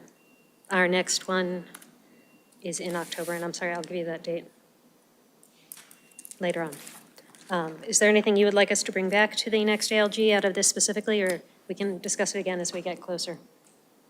October 16th. Thank you. October 16th. Thank you. 7:30 in the morning. All right, thank you. I think we're ready for the POV. All right. If you, It's not October. Don't lose a month. Oh, yeah. Slow down, slow down. I was been up It's okay. early this morning. It's all good, all good. Yeah. All right, so we went through this at the last meeting. We had a light representation here, so we're going to go through again. There were very few changes. This is from last year's overview. I think what I need to do is share this document with you guys so that you can spend a couple weeks looking it over and thinking more about what we want our overview for this year to be. Because I don't think it's necessarily the exact same as it was last year. So we don't need to, I mean, unless somebody has some thoughts at the moment, we don't really need to define what's on this page. It's just our introduction when we come before whoever we're presenting. Is reserves still the case? Reserves, I believe, are still strong for the town and low for the school district by our measurement, and honestly by theirs too. So yeah, that's still the case. Spending is still predicted to outpace revenue. We still have an expensive 5-year forecast of capital projects, and that it's the taxpayer one that we might want to, think about whether or not we need the same type of statement. There are still multiple factors impacting taxpayers, but there will always be multiple factors impacting taxpayers. So are the current set of multiple factors outside the norm enough for it to be a main point of our presentation, or is there something else that really belongs in that spot, I guess? Or do we want to rework that page? But- Interest rates might want to be mentioned now. Oh, interest rates is a really good point. Yeah. Because any borrowing the town has to do now, interest rates, so any borrowing the town has to do now is going to be much higher than what it has been for the last, yeah, a little bit longer, right? And right now, they're talking the Fed may raise again, which means next year, we have to go to town meeting again in April or May, right? And if we have to borrow, it's going to be at a much higher cost than it was this May. So I think we need to be cognizant of that and presenting that to the average citizen that's looking at this. They see it in their bank statements and their brokerage statements because they get more in interest. But if they're going to borrow, mortgage, car, whatever, they're paying more. Yep, impacts our And- capital projects too. And that's going to impact our capital projects and our expenses on the capital project side. So I think there's things that we need to be cognizant and maybe explain that. And I hate to say it, it may have to be a separate slide, I don't know. It's a pretty short presentation at this point. I don't mind doing that. Yeah, I just don't know how to word that and Yeah. at this point, but Okay. that's All my right, thought. so let's jump in. We always start off with this is what Prop 2.5 is. This is the same as last year. I made no changes. So we can keep going. This slide is a little farther out because the new ALG model goes out a few extra years. And as far as the FY25 shortfall in the grand scheme of budgeting, it's not very far off from what we would consider to be a typical spread. Yeah. The problem is if you look down the line, it gets real ugly. And if you consider the school's position this coming year, they're, I believe, going to have less ability to find deep cuts in personnel and, capital spending and everywhere else, as they have in the last couple of years. So, and with our reserves closer to the 3% than the 5%, things are getting tough. The only change I've made between this graph and the one a few weeks back is that you all asked me to change it to budgeted for FY24, and so I did.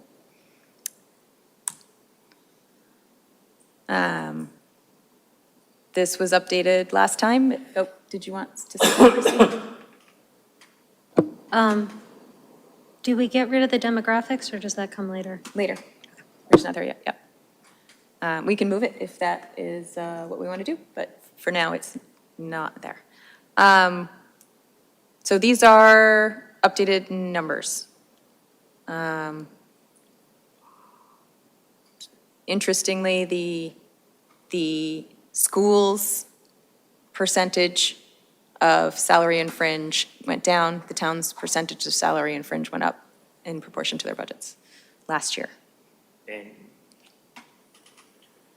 Do we know what the driver is of that? Well, the school's cut 20 FTEs over the last 2 years, and the town has. Hired 3 people. They paused hiring for a couple of years over COVID, and now they've rebounded and hired a few extra people. To backfill, right? Backfill and, there's now a DEI person, there's the economic development person, there's the grant person, and those are positions we didn't have 5 years ago. So their staff is smaller. Their staff is smaller, yeah. So adding less positions causes a bigger percentage swing, but it was almost reversed. Grant position is a backfill, but you're right, Christine, DEI and economic development directors. Okay, thank you very much, yeah. Okay.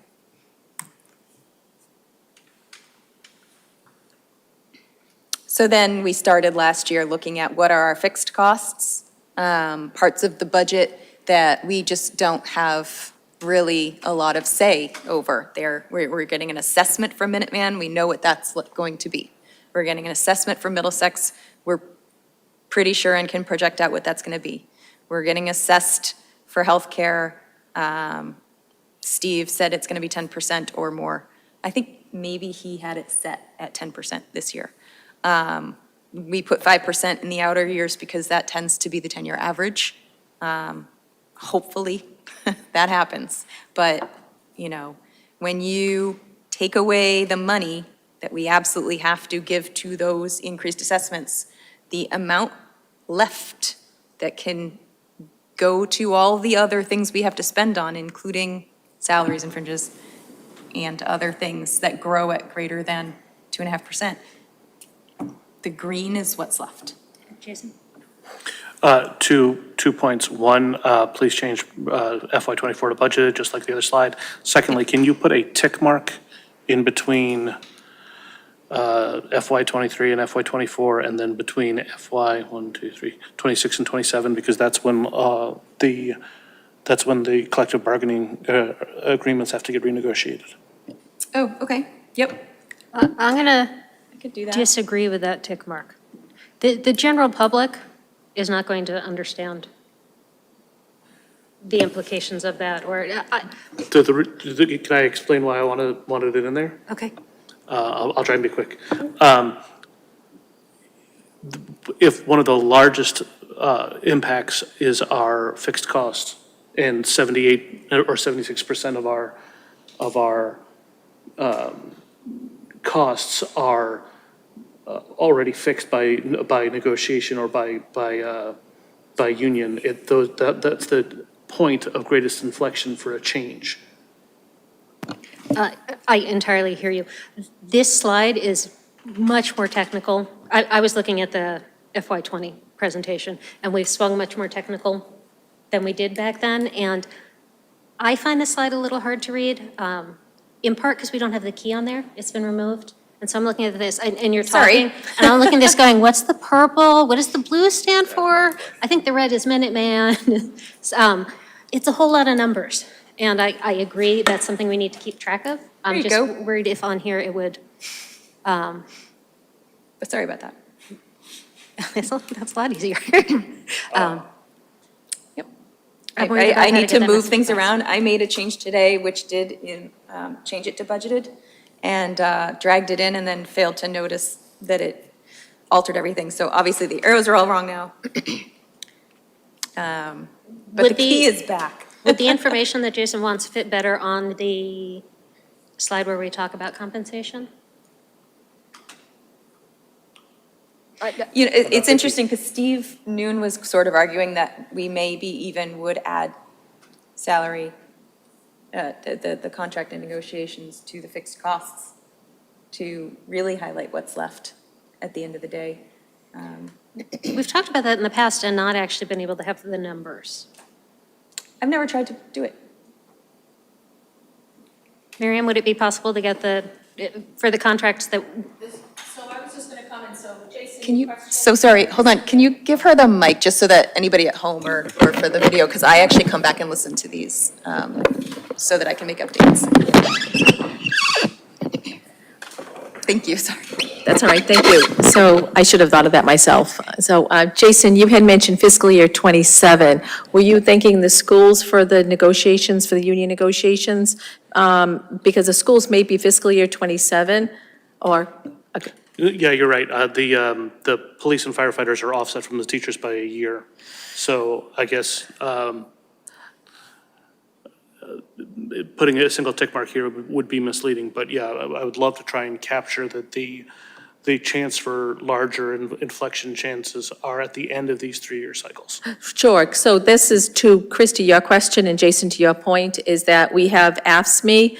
Schools have AFSCME as well. They're on a different cycle. The AFSCME is the American Federation of State, County, Municipal Employees. It's our highway workers, cemetery, those types of positions, and our dispatches, the Teamsters. That comes up in fiscal year '25. Fiscal year '26 is our patrol offices, our superior offices, and our fire. So we would be negotiating in fiscal year '26, and then Jason, to your point, probably the schools are in '27. And so Christy, to your question, we could look to say X number of FTEs, current salaries, projected, if it's this amount of COLA, and in most contracts go over a 3-year period, so you could calculate over that 3-year period, if that helps. But it's all negotiation, so in the end, you don't know. It could be more or less than a 2%. It's just it's a placeholder. if we think it's important to use, I'd rather see it as a footnote. I'm fine, I just want to. But it sounds like it's every year, effectively. It We get is. Some contract is, This Few. year, right, is that this year and last year, for us, for the town side, was a non-negotiable union year. But we have that staggered with AFSCME and dispatch, and then fire patrol superiors.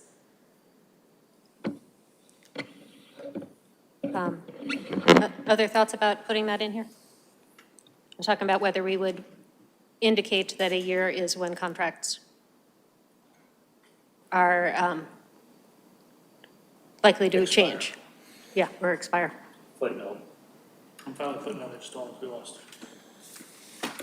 My inclination would be for footnotes like that to maybe just address them in the appendix, not feel a need, I don't know. It feels to me like information that we want to keep track of, but that isn't necessarily for our general audience. And I can address it in the speaker's notes as well. And I can have it written out so that anybody who has to give this presentation has that information at their fingertips as well. And also, we speak to compensation on this slide. We speak to the negotiated contracts here, so maybe it belongs in these speaker notes and with this slide, okay? Excellent. All right, I believe I've mostly fixed this one. Just a question about the title of the slide. Is this a spending recommendation, or is this the available revenue for spending? We did a patterned POV one year that was like, here's the situation and here's our recommendation. So you're right, I'm not sure. What about just spending? Yeah, I don't think we're following that format. Yeah, I don't So think as much. recommendation is the right word. Yep, so, It's more just available funding. Yeah, that's certainly not a recommendation. She'll fix it before the next yeah. meeting. So it would be spending Information. Or just spending. Projections. projections. It's more of It's more of a So- budget increase, availability, right? No, so we've got our spending projections, FY '25 is the original one. And that's our revenue versus expenses per Ah. ILG model. So this one So that's available revenue. So you've got your projected spending on one Yes. slide and your available revenue for the spending on the next slide. yeah. Perfect. Remove spending. It's, okay. We all have homework this week to send her our suggestions. Exactly.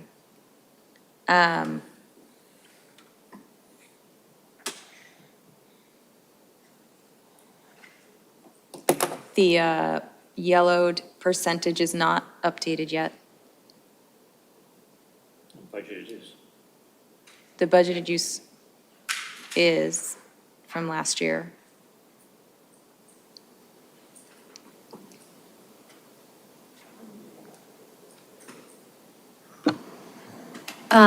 It's a lot of words. It is And I so know word it's- heavy. They're all important words. If there's some way someone can think of to put it in a chart or something else more visual, it's,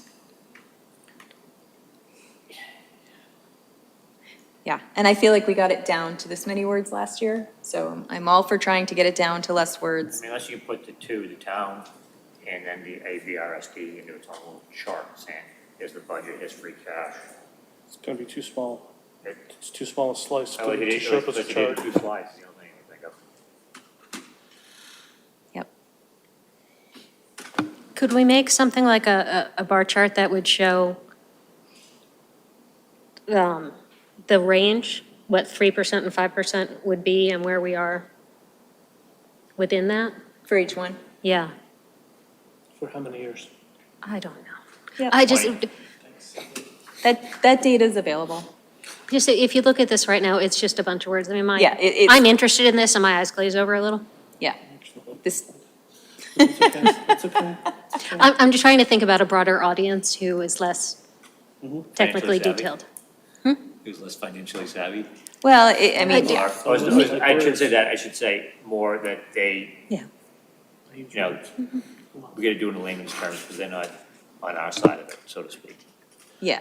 I mean, there's not much, so the best way to get your point across with the presentation is to have something visual for them to focus on while you're giving them details. You're not reading them the slide. And Right. most of our slides do that. This one is very wordy and requires a lot of reading, as well as all of this text that is typically read to the slide. So, I was thinking Yeah, with a bar making chart, it- you could have like a green zone, making and it then the more red visual. showing Right, where they are in it. okay. So I will workshop a more pleasing way to get this information across.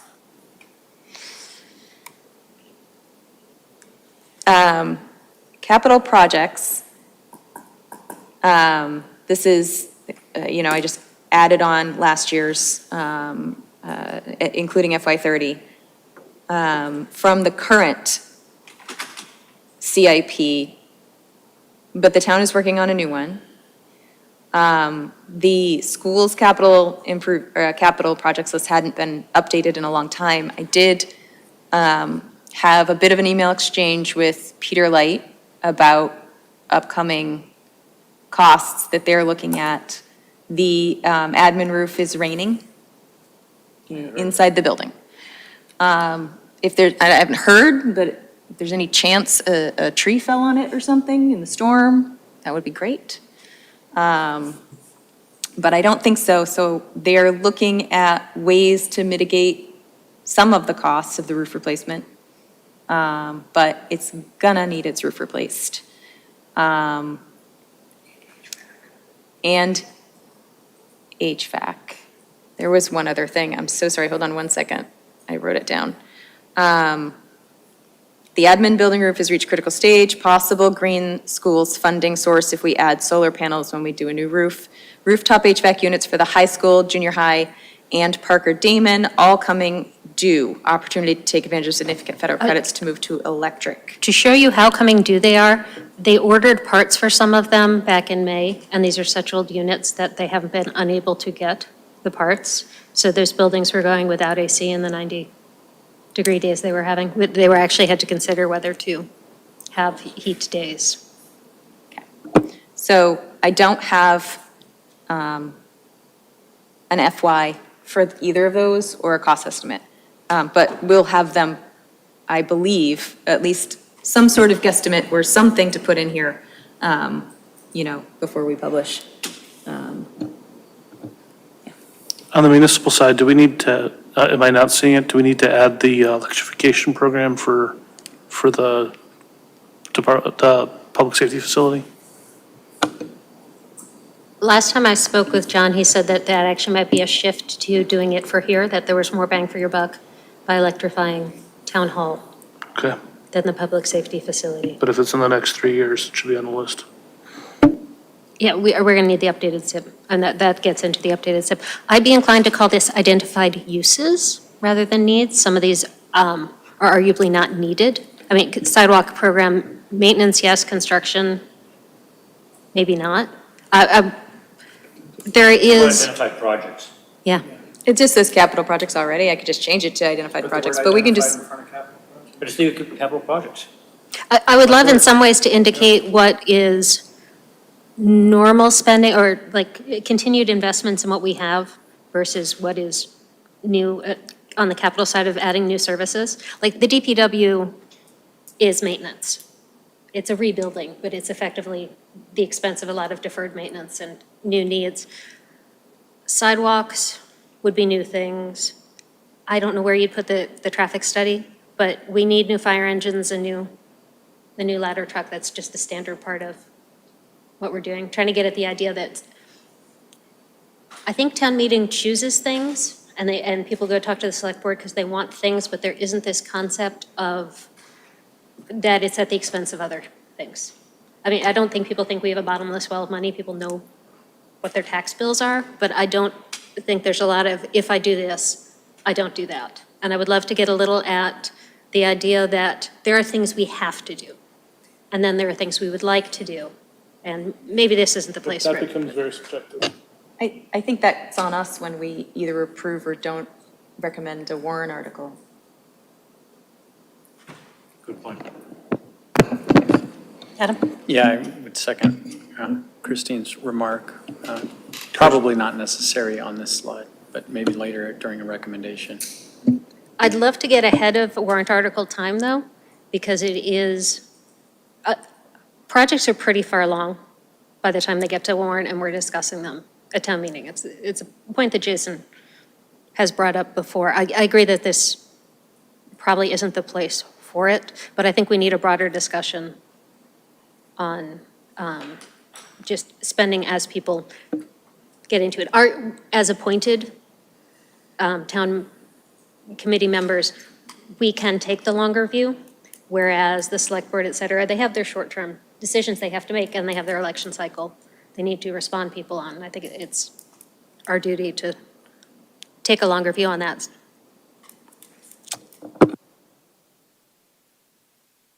In that vein, replace the ladder truck. You're talking $1.85 million. How old is the current ladder truck? What is the normal useful life of a ladder truck in our environment, right? Because obviously in Arizona, you don't have the snow and all that, so it's a lot different. It's desert environment, right? So I think understanding that ahead of time before it comes up in FY26, which is really not that far away, maybe that might help frame that, right? So we get a better understanding as the FinCom and as a town. If we're replacing something, what is the expected life in the Northeast versus, because you can't use an expected life for the whole country because the Rust Belt is different than the southern part of the country where they last longer because we use salt.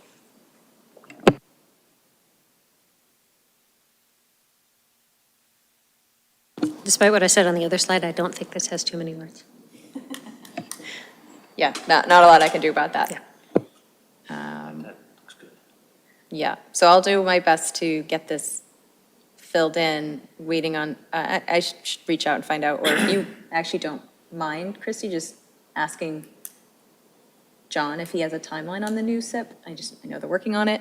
I also know that the schools have got their capital sub started, so I'll have more information from them soon.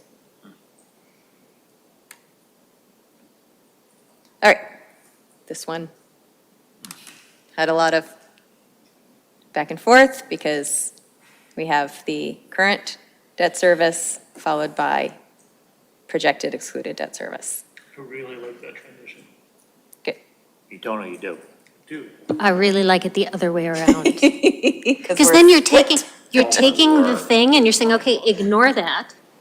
Here's the new stuff. But it's not, Yes, color-wise. the black and white grayscale stuff has not been approved. And it hasn't been. This hasn't been approved either. We were What's that? deadlocked. This hasn't been approved either.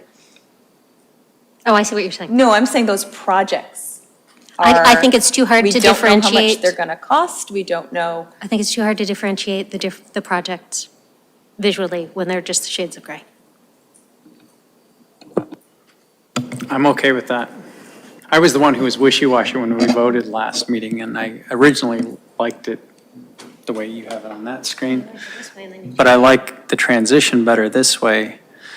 And what the individual possible amounts are somewhat irrelevant until they come before the town meeting.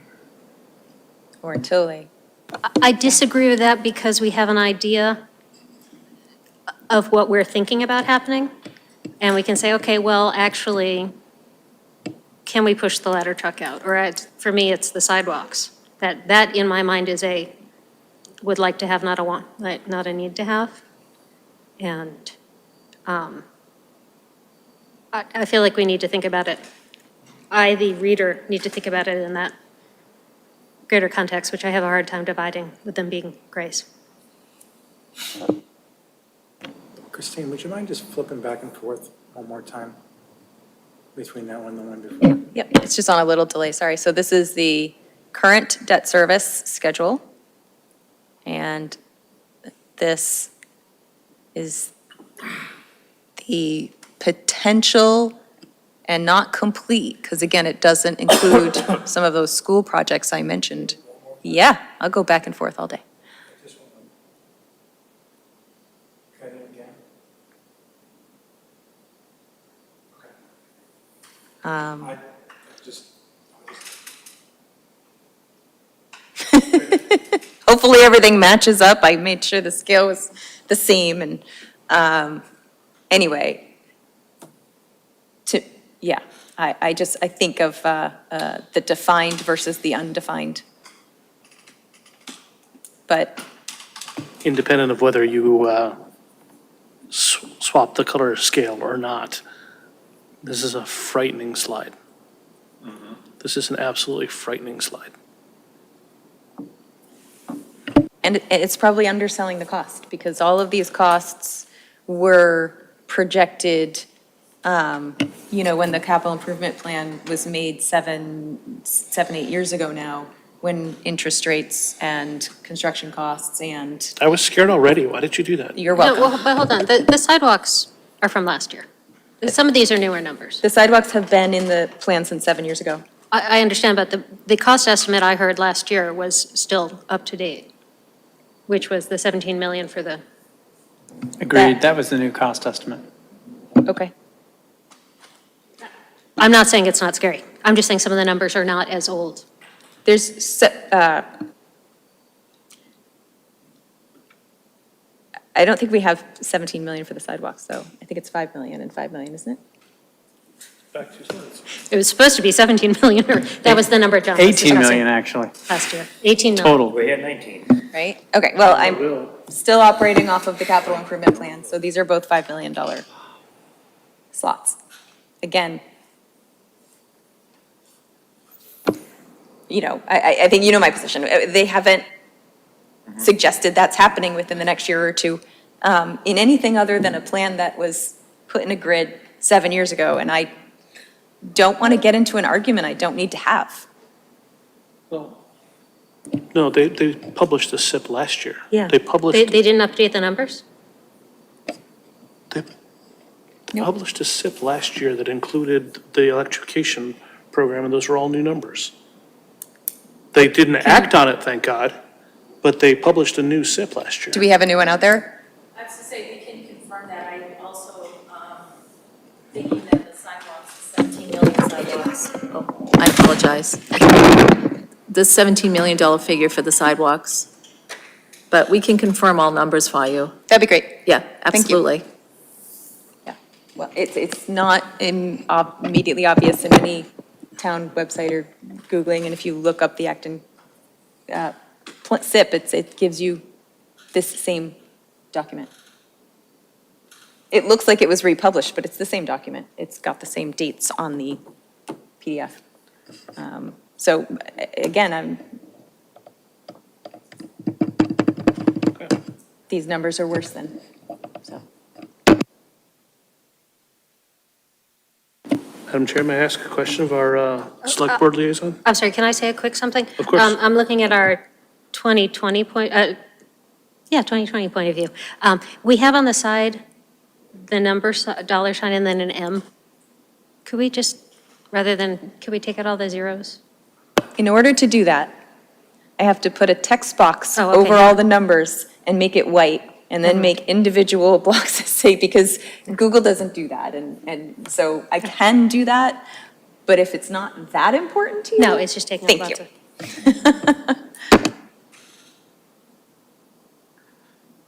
you. of. You could change the scale. Yep, I can change the scale so that it's just 2.5 to 10, if that's what you want, yep. Sorry, it just takes up a lot of space for, not information. 7,500, the 7.5, 9, or 10.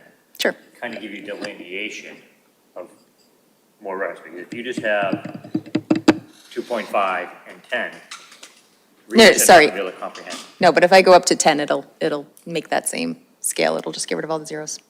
It'll just look like it's up to $10. Oh, and you could say debt service in millions. Yes. Add more words. Well, you had more words, right, but It's all editable. All right.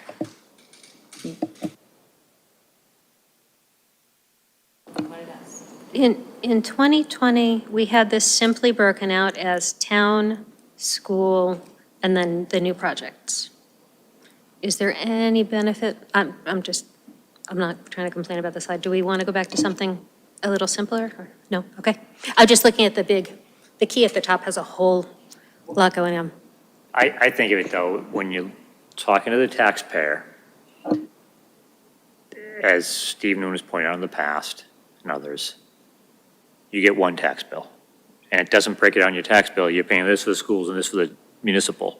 So having it all in one is basically the same thing, right? It's driving it home that way. So here's your tax bill, here's our debt service, because as a town, our debt service is X. Right? And I just think I just like having it in one. I think it's easy to comprehend. I'm sorry, I didn't entirely follow that. You like having it broken down in lots of little boxes? Are you saying to have one that says municipal and one that says town, and you have two boxes type of thing? That's what we've done in the past. Oh. I don't have a developed opinion. I guess maybe if we saw it one way, but I think this way kind of highlights, like if you look at it from FY '23, you see the Parker Damon roll off, you see the public safety building roll off. You know, so you kind of just seeing those different buckets going away, so to speak.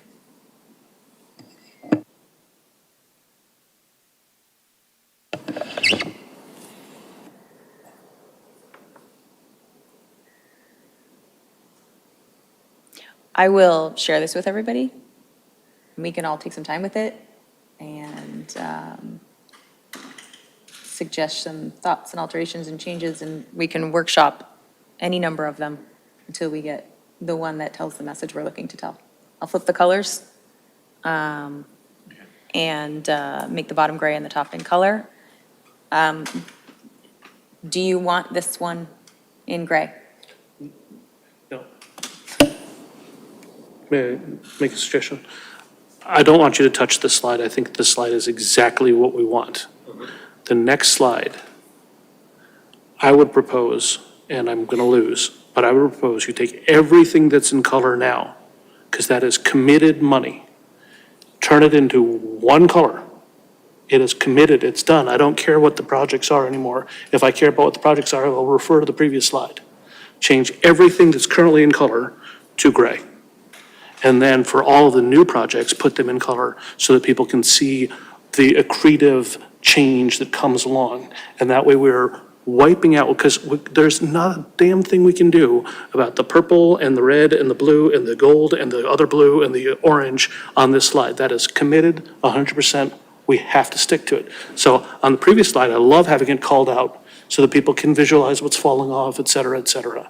But on this slide, change everything that's in color to one solid gray bar, because that's committed. And then switch it, and then switch all the new stuff to be colors so that people have an understanding of what's coming in the future. I love it. Okay, I'll mock that up. Second. Cool. I'm feeling highly validated. All right, so our recommendations as far as capital projects haven't really changed. We can change this wording if we want to, but it's limit taking on new excluded debt. Make sure you're approaching from a needs basis, continue outside funding where possible, continue to identify projects on the horizon and plan for them accordingly. It's our general statement in our point of view. Is it okay to wordsmith a little at this point? Sure, yeah. Retirement of excluded debt should not invite additional debt is big words. Paying off excluded debt shouldn't Sorry. mean more borrowing, new excluded debt. That's more words. But I want them to be simpler words. I think it's there. Now it's fine. I like it the way it is. Back to your sixth grader sense, Jason. Both my, Mike? I realize my children are no longer in elementary school, but both of my children would understand this line. And they're not yet out of high school. What if we just say retirement of debt should not invite additional debt? I'm fine with taking out that word.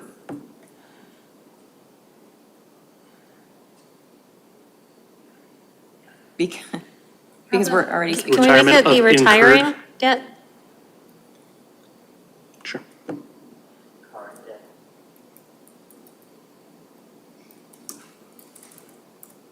That doesn't look right. Retiring debt should not invite additional debt. Is that what you meant? Should not invite New debt? new debt.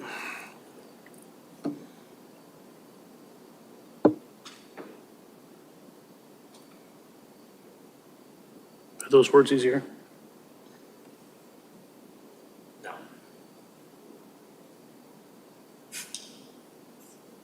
They were talking current debt. Should not invite. One I mean, if we're retiring it, microphone? it's current. Yep. Microphone, please. It's hard to hear. I said retirement of current debt should not invite new debt. All debt's current. If it's retired, it's already been encumbered. I think the way it was worded before is better.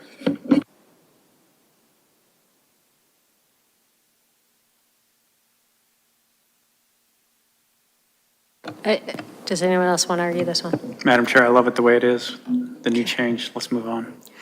Next point, I agree with the second bullet, funding ongoing maintenance should be within the operating budget. However, some of it, as we've seen, requires borrowing. which can still be done inside the operating budget. Oh, okay, you're saying the debt can be within it? Yeah, the debt. The debt payment, you can borrow it. If you need to buy a $2 million truck, I'm not saying you have to spend $2 million in one fiscal year. You can choose to go ahead and borrow that truck, but the service debt for that truck should be in the operating budget, not an excluded debt. What I would love to see here is the idea that we've said in the past of putting money into maintenance. I can read this to say that we shouldn't, I'm thoroughly confused rolling there. We want to be maintaining our things and actually investing in it, not ignoring maintenance to the point where we have to get a whole new whatever. Yeah, I see where you're coming from. And that's tangentially in the bottom point. I mean, it's related to that, but it is something that we've discussed as being a priority. I was talking to John about the borrowing upcoming. He's saying, well, you can take some of this out, but then you're not investing in what the town has. And I think that's an interesting wording to put into it, that this is a continued investment in what we have. We don't want deferred maintenance. Agreed, but maintenance is part of the budget and should not automatically be, I think we're in agreement. Ongoing maintenance should be part of the budget. It should not just be, well, we need this, so we'll call it capital, and therefore it shouldn't count towards our Prop 2.5 levels.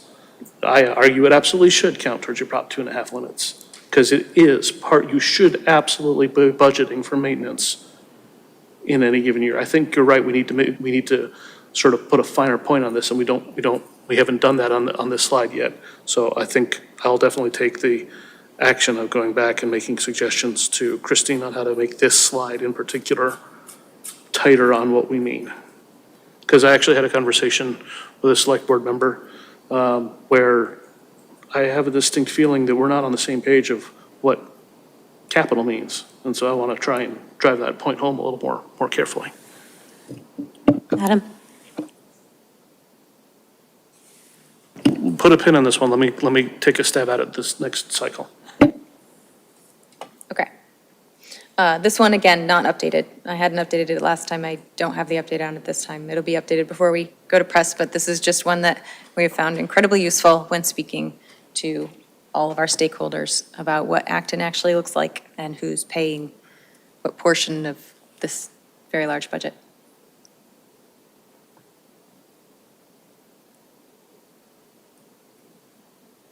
It's probably fairly close, but it's last year's numbers.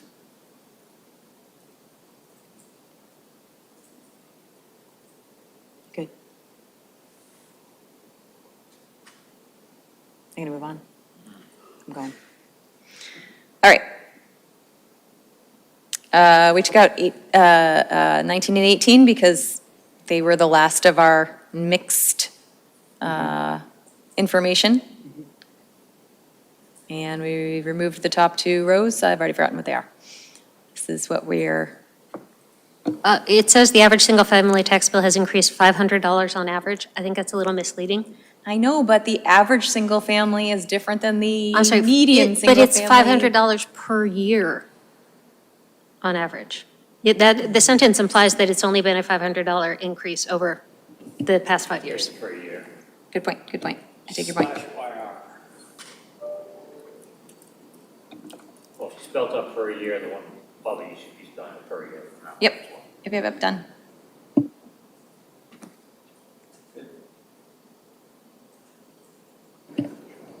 I would love to see percentages of the average single family tax bill, but that's increase year over year.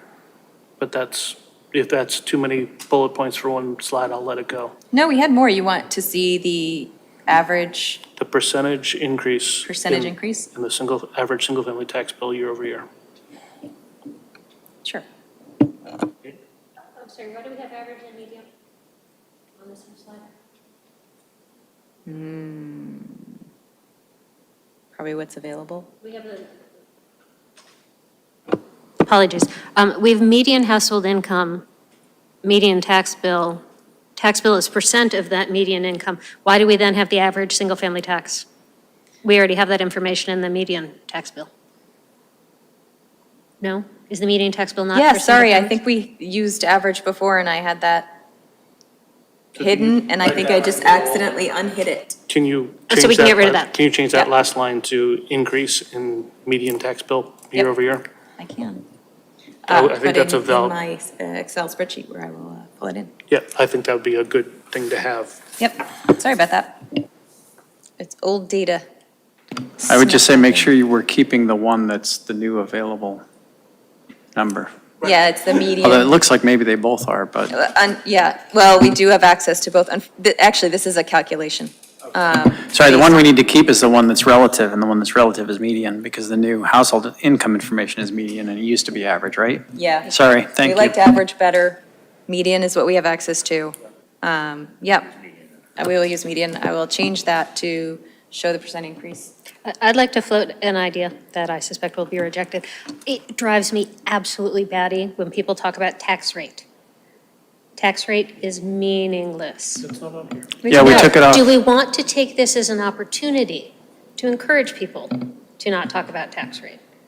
That's why I said, it's probably not. Yes, by not talking about tax rate. How would I you like just- us to address not talking about At tax last rate? night's select board meeting, there was mention of the tax rate. I think it was misused, actually. Okay, thank you. Okay, I'll change that last line and we'll play with that next time. This is the slide that coming forward doesn't necessarily belong, right? So we're not going to talk about gas prices and grocery prices and electricity and natural gas in this way. Not that they aren't, different than they were pre-COVID. So I read an interesting article that points out that these actually still are significant issues, that the overall inflation number that you see isn't applicable to many people, that the issue is that, like, eggs are still up 37%. I think chicken is up 40-something percent. Gas is still at the high that it was. So And it's going up. your bills that you're paying, that most people live on, we are feeling the inflation, even if it's not in the generally published government inflation number. I don't know how we say that here, but these are, So I think it is still relevant. it is, well, so except that it says compared to this time last year. So when I tried to update that, it was a very small increase Right. compared to the year before, but we were already super inflated. Yeah, I'll this time- see if I can get real numbers that compare to 2 or 3 years ago Please. thank you. on all of these, or at least some of them. But we can also talk about what else might possibly belong on this slide. I'm trying to get the water department in. At some point, though, if we're at a new baseline, then we have to come to grips with that as well. Right? Are there other upcoming costs we can think of, projects that are outstanding that we know of? That are outside of this is what we're talking about, outside of the town and school budgets, which is why the water treatment and the sewer treatment are on there. Do we have any sense in the next 2 to 3 years if we're going to be able to avoid an override? Because that'll be, I think we need to have a comment of override somewhere in this document. Sure. And I haven't seen it yet. This is the last slide? nope. So we have this one, which is in our ALG plan, right? Yep. And we have this one with your big, bold bottom line. do not I'm sorry. support An operational override. Small thing on the previous slide. The 15 is inside the box of the 3 point whatever percent, and 3.37, it confuses me every time. I keep thinking it's a number that has wrapped the line. Sorry, I'll try to move the Yeah. page numbers. I don't know so where you that can put that's it, not but happening. it distracts me every time. I'm sure I can get it down and right more. Can you It'll be fine. center the numbers to hide on that box and say to the side? I can fill the background of this white. I got all sorts of options to get rid of that 15. But yes, I will do that. So this is your town and schools must manage budgets within revenue sources to avoid an operational override. We do not support an operational override. Yeah, it goes back to, 2 slides prior, we need to rework slide 14, and I think having a more fulsome conversation about overrides on this slide is probably worthwhile. I'll send you my suggestions. Okay. Tara brought up a point last meeting of maybe moving away from the language of calling it taxpayers to residents, that renters are a step removed from being taxpayers. Yes, they pay the taxes in the increased rent that they get. Do we want to entertain that as just switching taxpayers to residents? It seems like it wouldn't be controversial to refer to them as residents. Okay.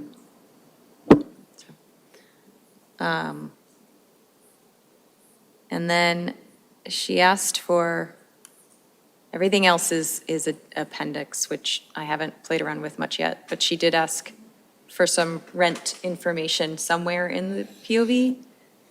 So this is just the last few years of the average rent.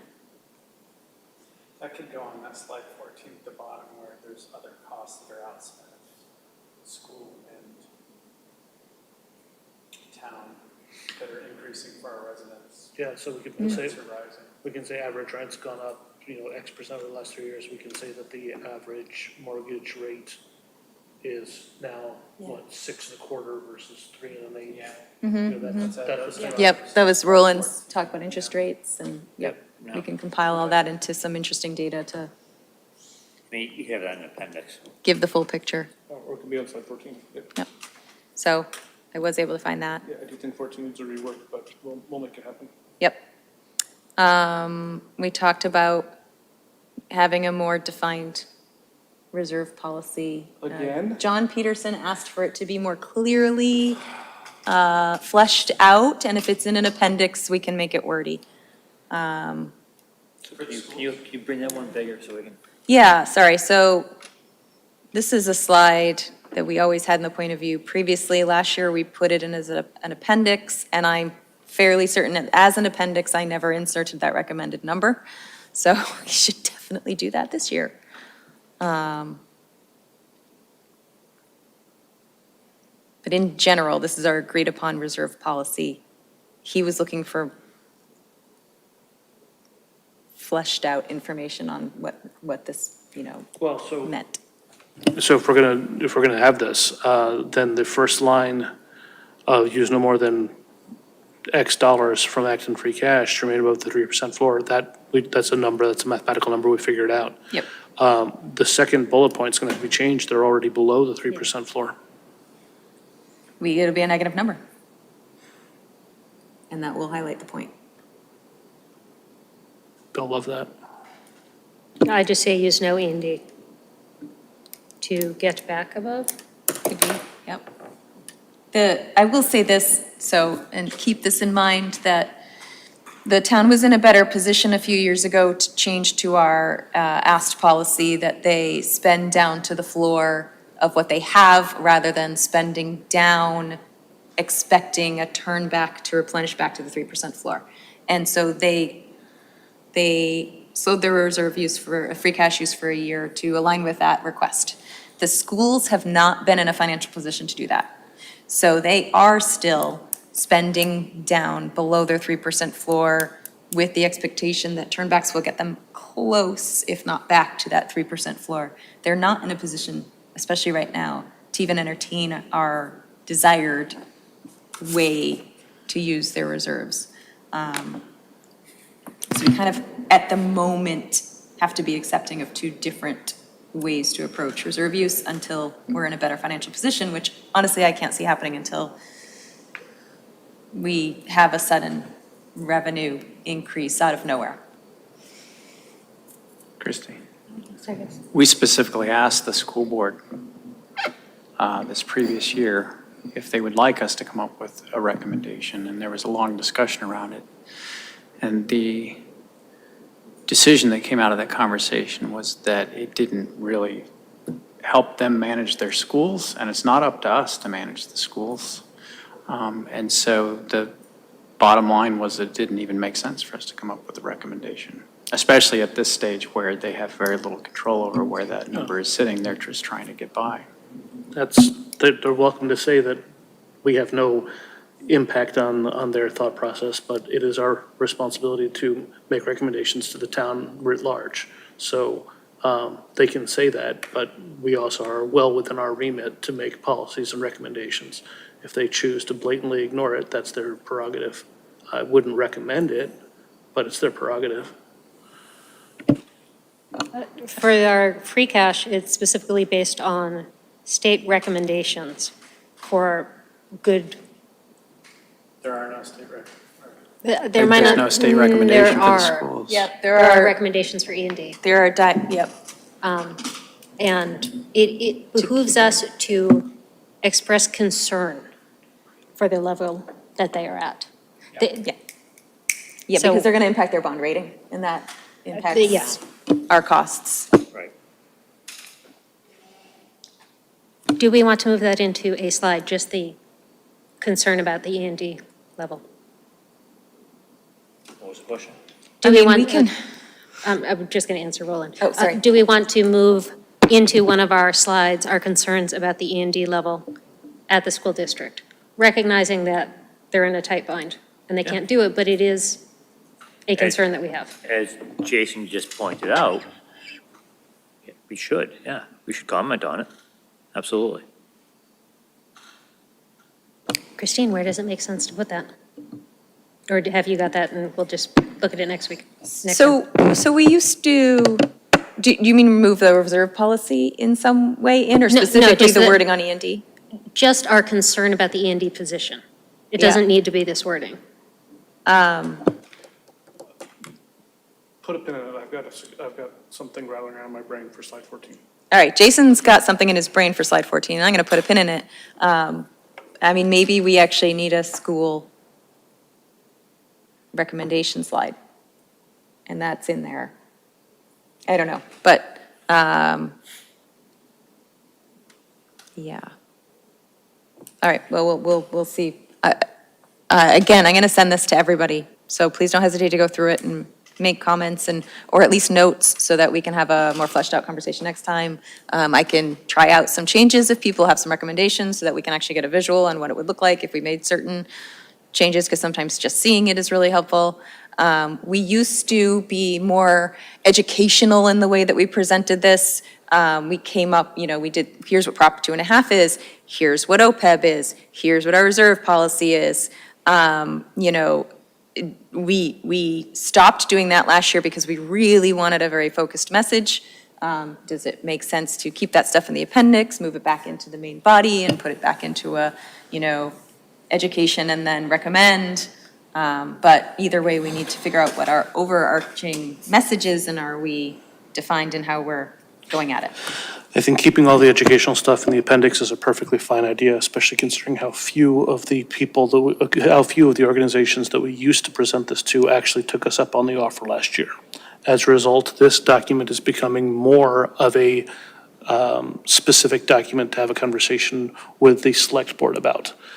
Since we've always had a dual audience for this document, one being the select board, the other being the PTOs and other civic organizations in town that will have us.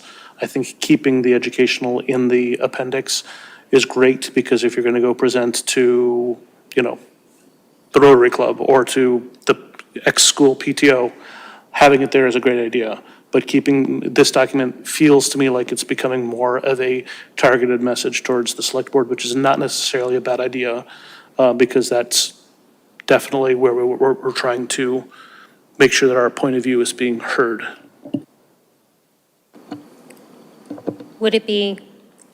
How hard would it be to predetermine where those slides would slot in for an educational setting? Christine and I gave a presentation at Conant last year that was very well received, and that had very good questions about it. I don't know that this would be as much, just because it's so pared down to really the financial side. And we've had great feedback in previous years, especially about the demographic side and people understanding it. So if we could have just like a put this slide here kind of thing. And have it be hidden for the presentation side? 2 presentations? Is that too much to ask for? Sure. We could do that. Yeah, I could mock up 2 versions of it and we could, Get this formalized and then stick those things in? That'd be great. okay.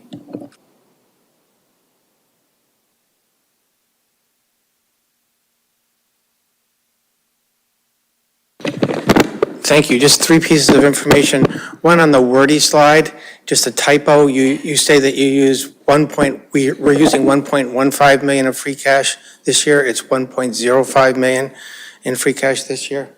The most recent version of the SIP is December 5th, 2022. Christine, if you don't have that, let me know and I can send you December 5th, 2022. Thank you. That would be great. And finally, we have never excluded capital items like fire trucks or just, I know they're on your slide now, but that's something we've never done. We've only used excluded debt for new buildings, major reservations to existing buildings, once for a land purchase and once for NARA. So if we take the land purchase and NARA out, which are one-time things, we've only used excluded debt for new buildings and major renovations of existing buildings. Could you send a link to the SIP to the whole FinCom? I'll see if it's online. I have it in hard PDF, so I can send you the file. Yeah, if you send us the file, that'd be great. Appreciate it, thank you. I'm sorry, David, do you know historically with higher interest rates, whether that has always been the case? I know it needs to be, debt exclusions are only on capital items. I'm just wondering if you're looking at a 7% rate, or if it gets that high, would we then use excluded debt to buy something like the ladder truck? We could, that's a call we could all make, right? But we'd have to convince the town to vote for it at the ballot, right? So that's a lot to do for a fire truck, right? And when we're asking the town to approve a lot of other things. And so, I don't know whether it's worth using the town's mind share for that one thing. Maybe if we bundled a bunch of things, but I don't know. All I'm saying is that in the past, we've never done that. And the list I have goes back to the 80s. So it's, in that interval, there's been high interest rates and low interest rates. Thank you. I'm just thinking of my marketing professor saying that the first house she bought was at a 16% mortgage rate. So it's, at what point do things have to get with the costs we have before it doesn't fit within the Prop 2.5, or we're pushing overrides on our. Right. So I don't know if that affects what projects you want to include on the debt exclusion slide. It's just that we've never done that in the past. That strikes me that we need to make a clarification on this slide, that that's upcoming capital, not purely excluded debt. Right. But we do have, no, he's right, on our excluded debt chart, we have some of those items in as excluded debt. We have to look at the SIP, I guess, and see how the intention is to fund them. Thank you.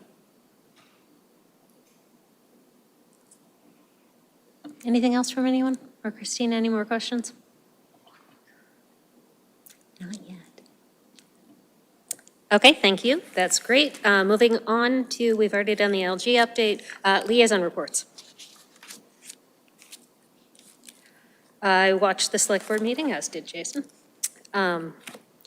There were a number of town updates. The River Street Dam has been taken down. So at this point, they're doing site cleanup to get ready for the park. Dam is down, gone, has been removed. Gardner Field is now being used. There are still projects for that, but it's open. The parking lot is open. The Elm Street tennis courts have been renovated and completed. There was some general public concern.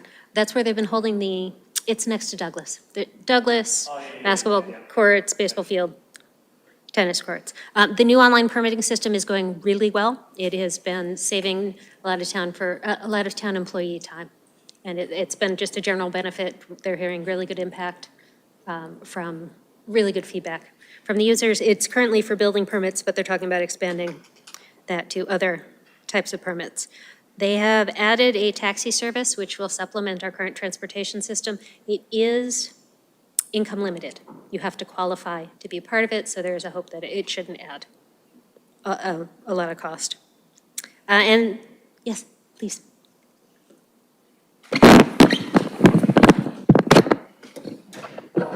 In addition to the income limited, there, if you have a disability, you could also be eligible as well. But you're right, it's going well. Thank you. And the police body cameras are currently being tested. So you might see the police around. There's hopes that that will be beneficial to both the police and the general people who get stopped. During the storm on Friday, there were at one point 6,000 people without power. You might have heard, if you don't have a kid in school, some of the buses had to get sent back because they couldn't get everywhere that they needed to go. I think all of us here have experience with that. First responders, DPW, dispatch, IT, pretty much everyone in the town was involved in answering it over the entire weekend. Plus, there was flooding on Sunday that the DPW then had to help out with. So this has been a really major event, and the town has, I think, responded brilliantly to it. They handled this emergency situation very well. Did you? That's why we wasted no time before saying to Director York, thank you for his work this last week. The cemetery is adding 900 new graves in the back near the forest. The Water District has gotten a $500,000 grant to help offset the purchase of the lot across from the Conant's lot with the Isaac Davis Trail on it up Main Street.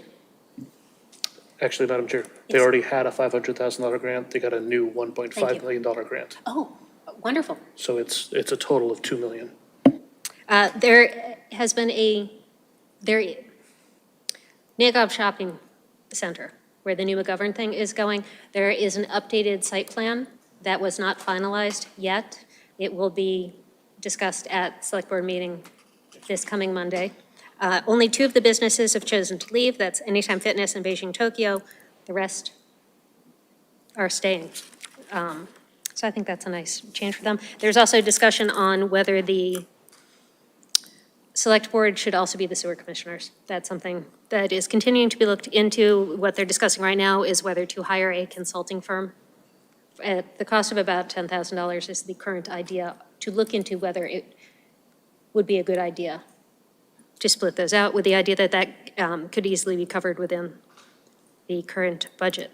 And, very excitingly, Ironworks Farms has been given a one-day liquor license for October 7th, when they will open their tap room. And that is it for the Select Board. Anyone else? Is there an update on the Minuteman situation and the mud flinging? Because I apparently haven't been getting emails since some town meeting or shortly thereafter. So I spoke to Pam early last week, actually, and she was fairly confident that we would have an update before tonight's meeting. And then I spoke to her again this afternoon, and she was sorry to report that she thought that they would have an update for tonight's meeting, but they do not have any information they can release yet. There are rumors flying, but facts missing. So, no, unfortunately, nothing yet. But school seems to be running fine, kids seem happy. The current interim superintendent and principal are members of Minuteman from years past and seem to have stepped in with no issues. DPW committee, the new DPW committee. We left that until Jason could be here. Jason and I were going to mud wrestle on the floor to decide which one of us would be the representative for the. Not me. Actually, we were told that you wanted to be on that committee. No, my question was whether you wanted to be on that committee to be a part of the decision, given that you have strong feelings. I definitely have strong feelings, but I'm not sure that I would be a productive member of that committee. I'm sticking on the school SIP and on the school building committee, even though the school building committee is definitely winding down. I do not want to take on that responsibility, but I am not at all thrilled at the concept of a $30+ million DPW building. And I would ask whoever does take on this task, please make absolutely sure that you can show the committee, the new building subcommittee's work when it comes to value engineering, and have you really investigated all the opportunities for cost savings? Because I still cannot, for the life of me, understand how a building that is predominantly a garage can have anywhere near that kind of cost per square foot. And that's why I think it would be good for you to be on this, to understand and be able to translate back to us, given your concerns.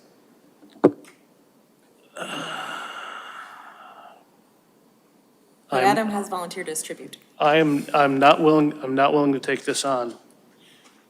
So Adam, it's all yours, but you and I are probably gonna, you have an uphill battle to make me see the light.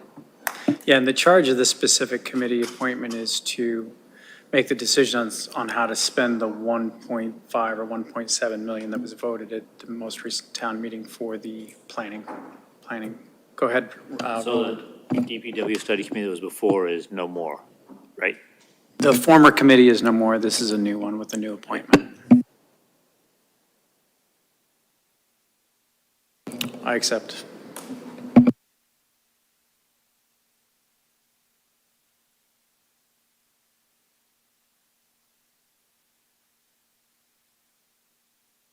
And sorry about the mud wrestling comment. She made it sound like you were dying to have the job.